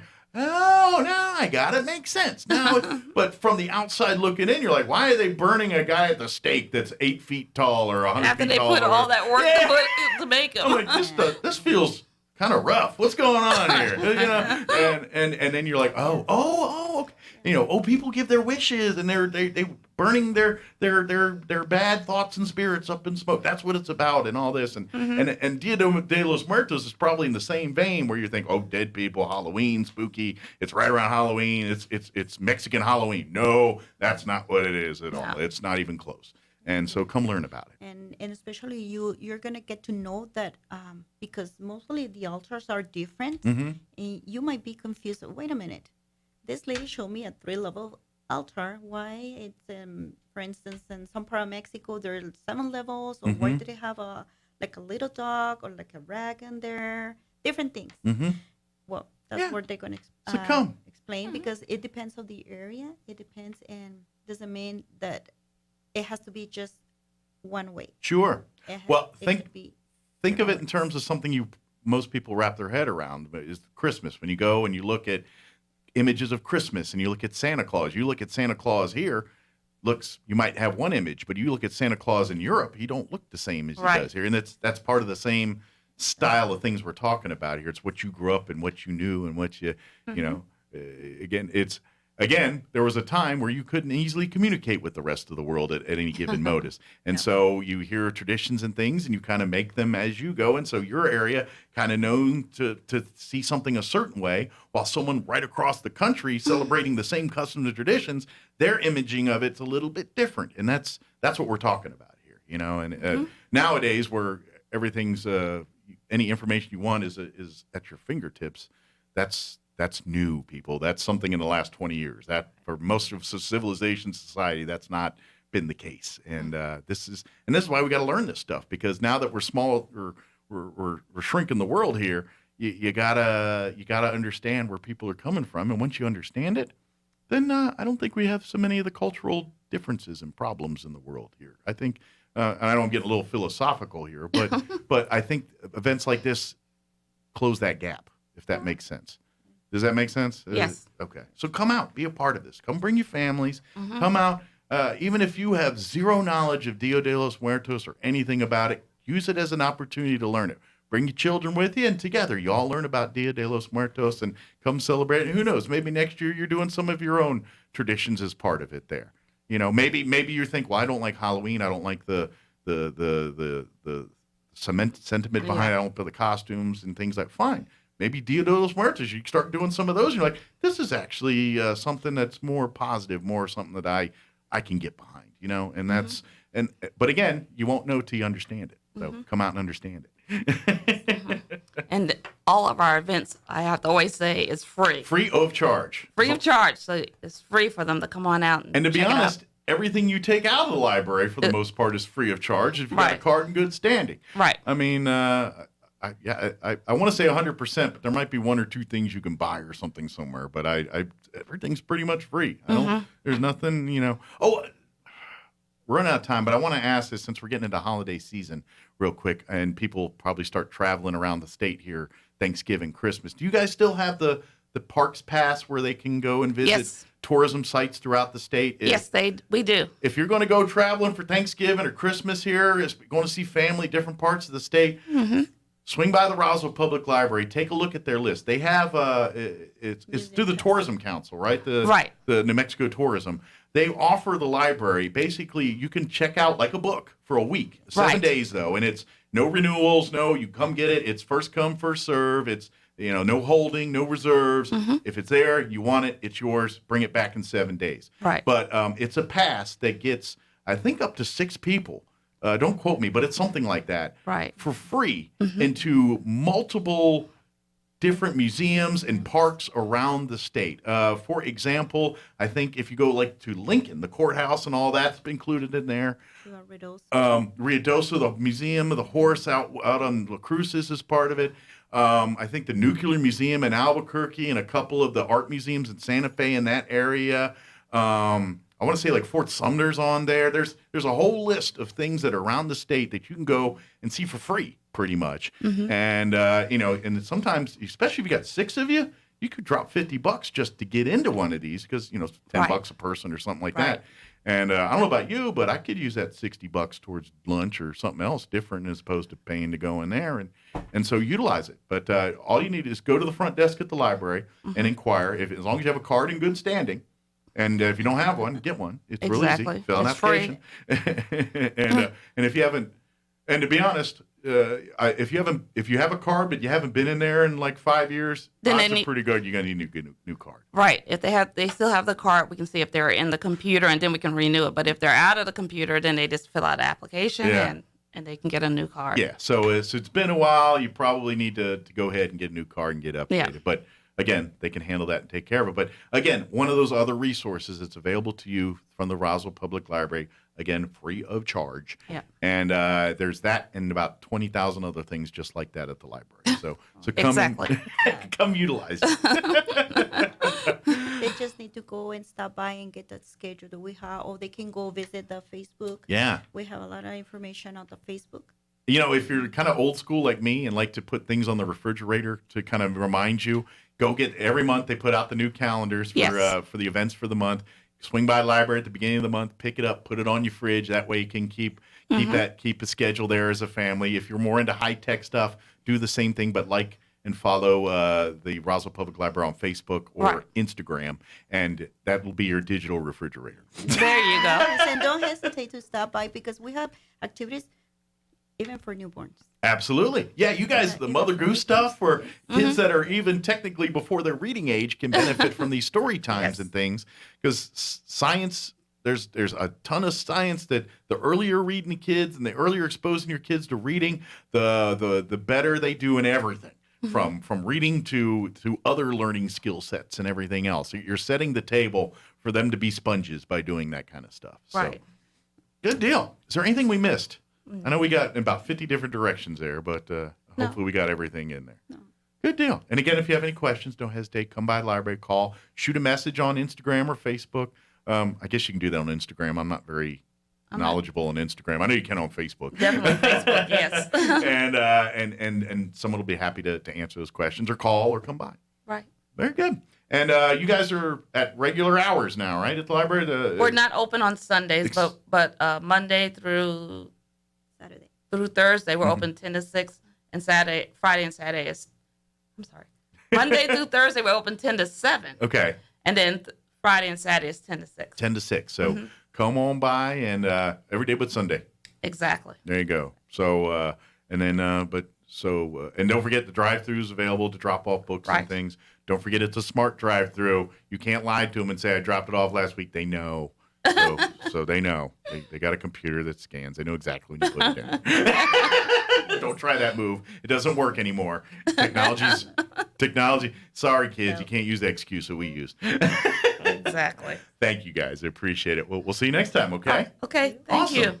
All DSI for all your office technology needs. I'm Eric Butler at Roswell's Talk FM 106.5. With the SRN News Business Brief, I'm Rich Thomason. Higher open this morning for Wall Street, with the Dow and the S&P already at record highs at the opening bell. UPS reporting a third-quarter profit, $2.3 billion. The Atlanta-based company said it had profit of $2.65 per share. Earnings, adjusted for non-recurring costs, were $2.71 per share. The results exceeded Wall Street expectations. The average estimate of 8 analysts surveyed by Zacks Investment Research was for earnings of $2.52 per share. Correspondent Jeremy House. Home prices jumped in August by a near-record amount from a year earlier. Americans eager to buy a home drove up prices on a dwindling number of properties. The S&P CoreLogic Case-Shiller 20-City Home Price Index soared 19.7% in August compared with a year ago. With business, I'm Rich Thomason. Christmas came early at Richland Chrysler Dodge Jeep Ram. A huge inventory has finally arrived at the dealership. Every type of Ram truck you've been waiting for. 2500s, 3500s, even some 4500s. Been looking for a new Dodge Charger or Challenger? They've got them at Richland. And don't go far looking for a new Jeep. Wranglers, Cherokees, Gladiators, even some work vans. It's like Christmas came early. But hurry, these will go fast. Richland on Southeast Main in Roswell. The demand for registered nurses continues to grow. Now is the time to apply for New Mexico's #1 ranked nursing program at ENMU Roswell. A new class of first-year students will be accepted for this coming January 2022 semester. Receive state-of-the-art training with experienced faculty who will prepare you for a rewarding career in nursing. Application deadline is November 5th. For more information, call 575-624-7401. Come see the balloons. Come hear the tunes. It's Artesia's annual Balloons and Tunes Festival, November 5th through the 7th. Weather permitting, the hot air balloons will launch from Eagle Draw between the blocks of Roselawn and 13th Street, 7 a.m. Saturday, 6 a.m. Sunday. For more info, call the Chamber at 746-2744 or visit artesiachamber.com. Balloons and Tunes in Artesia, New Mexico, November 5th through 7th. Join your friends. Ad paid by Artesia Lodgers Tax. Sure, you can inspect your own roof, get out that rickety ladder, crawl around up there and try to spot the problem until... Or you could call the experts at Do Right Roofing. Do Right Roofing has quality products for any type of roof. They can even install seamless gutters. Do Right Roofing will inspect your roof and give you a free estimate fast. Keep your feet on the ground. Call Do Right Roofing today. 575-623-2273. Let Do Right do your roof right. Find them fast in names and numbers. Here's a Mornings with Mike Winters fun fact. U-Haul is the world's largest advertiser in the Yellow Pages. Too bad millennials don't know what the Yellow Pages are. Here's Mike Winters. Helps if you turn on all the buttons. And good morning. It is 9:54. Got a few minutes here before we wrap up the show. Hey, I just saw online here a few minutes ago that Fly Roswell, they shared on their Facebook page our, I guess you could say, our act of kindness for the day. On Friday, the Roswell Air Center had several people that were stuck there because of flight delays, causing them to spend, I think, pretty much the entire day at the Roswell Air Terminal. Well, the city answered the call, and the Roswell Air Center staff took care of things. They delivered some comfort items to the passengers, like water and chapstick and some Roswell swag. And then our local KFC here in town fed all of them too, brought a bunch of chicken dinners out to them. So big thank you to them for looking out for folks here. And they're coming to visit for a little while, even if they intended to be here longer than were here longer than they intended to be, I should say. But we're glad you always hear stories like that every once in a while, and it's nice to see that. So it's hopefully those folks leave, and probably not the happiest because they were stuck in an airport all day, but at least they're saying, hey, people of Roswell were real nice. They fed us and took care of us as best they could, and hopefully those folks leave with a positive, lasting impression of their time in Roswell, New Mexico, even if it was unscheduled or unplanned. Because, you and I both know, we're always in the best of moods when we're stuck at an airport, right? We're just happy-go-lucky and very happy. Yeah, we're not at all upset or tired or just want to be home or insert 27 different feelings here. So I'm sure those folks had a rough day Friday, and hopefully we were able to help them. And big thank you to everyone that tried to make their day just a little bit better. Do appreciate that. Don't forget, lots of stuff happening around town. If you missed any part of our interviews today, there's just so much going on with the Halloween and fall festivals and all that stuff going on, and just other events with the outside of the Halloween holiday. It's just a busy time. So there's a lot to get involved with. So for folks that say there ain't nothing to do around town, it's because you're not looking. It really is. There's stuff going on. It's just a matter of you want to engage in it or not, or be a part of it. And that's how community works. We all do our part. So anyway, sorry, I'm getting soapboxy. If you missed any part of this show, you can always go back and check it out at your leisure.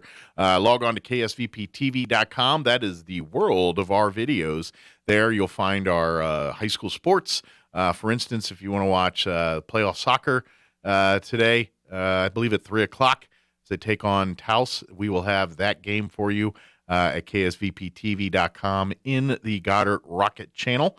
I believe it's just video. I don't think there's going to be announcers or anything. This is kind of a last-minute, last-second put-together here. But it's like much of sports is in high school sports right now. It's just like we're waiting because next week, in case you haven't followed trends, the last 2 weeks now, whoever's playing Alamogordo in football has been playing on Thursday nights. Well, it's Goddard did it 2 weeks ago. Roswell did it this past week. And Artesia takes on Alamogordo next week. So don't be surprised, Bulldog fans, if your game's on Thursday. Nothing's been announced, nothing's official yet, but I'm just following the trends here, and and it's all because of a lack of officiating. That's the real, and maybe we need to do that sometime. Let's go and talk to some of the officiating folks, and they could really use help. It's a rough job, and I know I've talked with folks and things, and it's one of those things that I gotta be honest. If you want to talk about seeing a decline and seeing COVID, is killing things left and right. We know that, but if we don't get more folks stepping up and wanting to be officials, you're gonna. Could be a problem for getting some of these games off and things. Maybe some opportunities are going to be missed if folks don't get in there. And to be honest, it's hard to get officials because, let's face it, who wants that job? Parents and coaches and people in general have made that job a living nightmare because everyone's got thoughts. Everybody's an expert. And they want to yell at you. And at the end of the day, I'm not saying people don't make mistakes. Oh, everybody does, and they make a mistake. Sometimes it happens. We all do. But people are ready to kill, and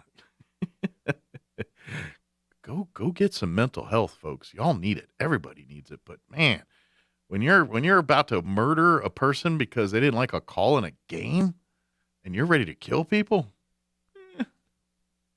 I want to reassess your life. All right, we got to go.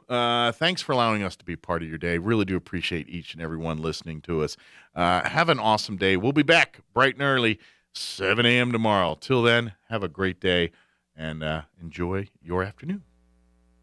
Your home for Coast to Coast AM in Roswell, 106.5, Roswell's Talk FM, KEN.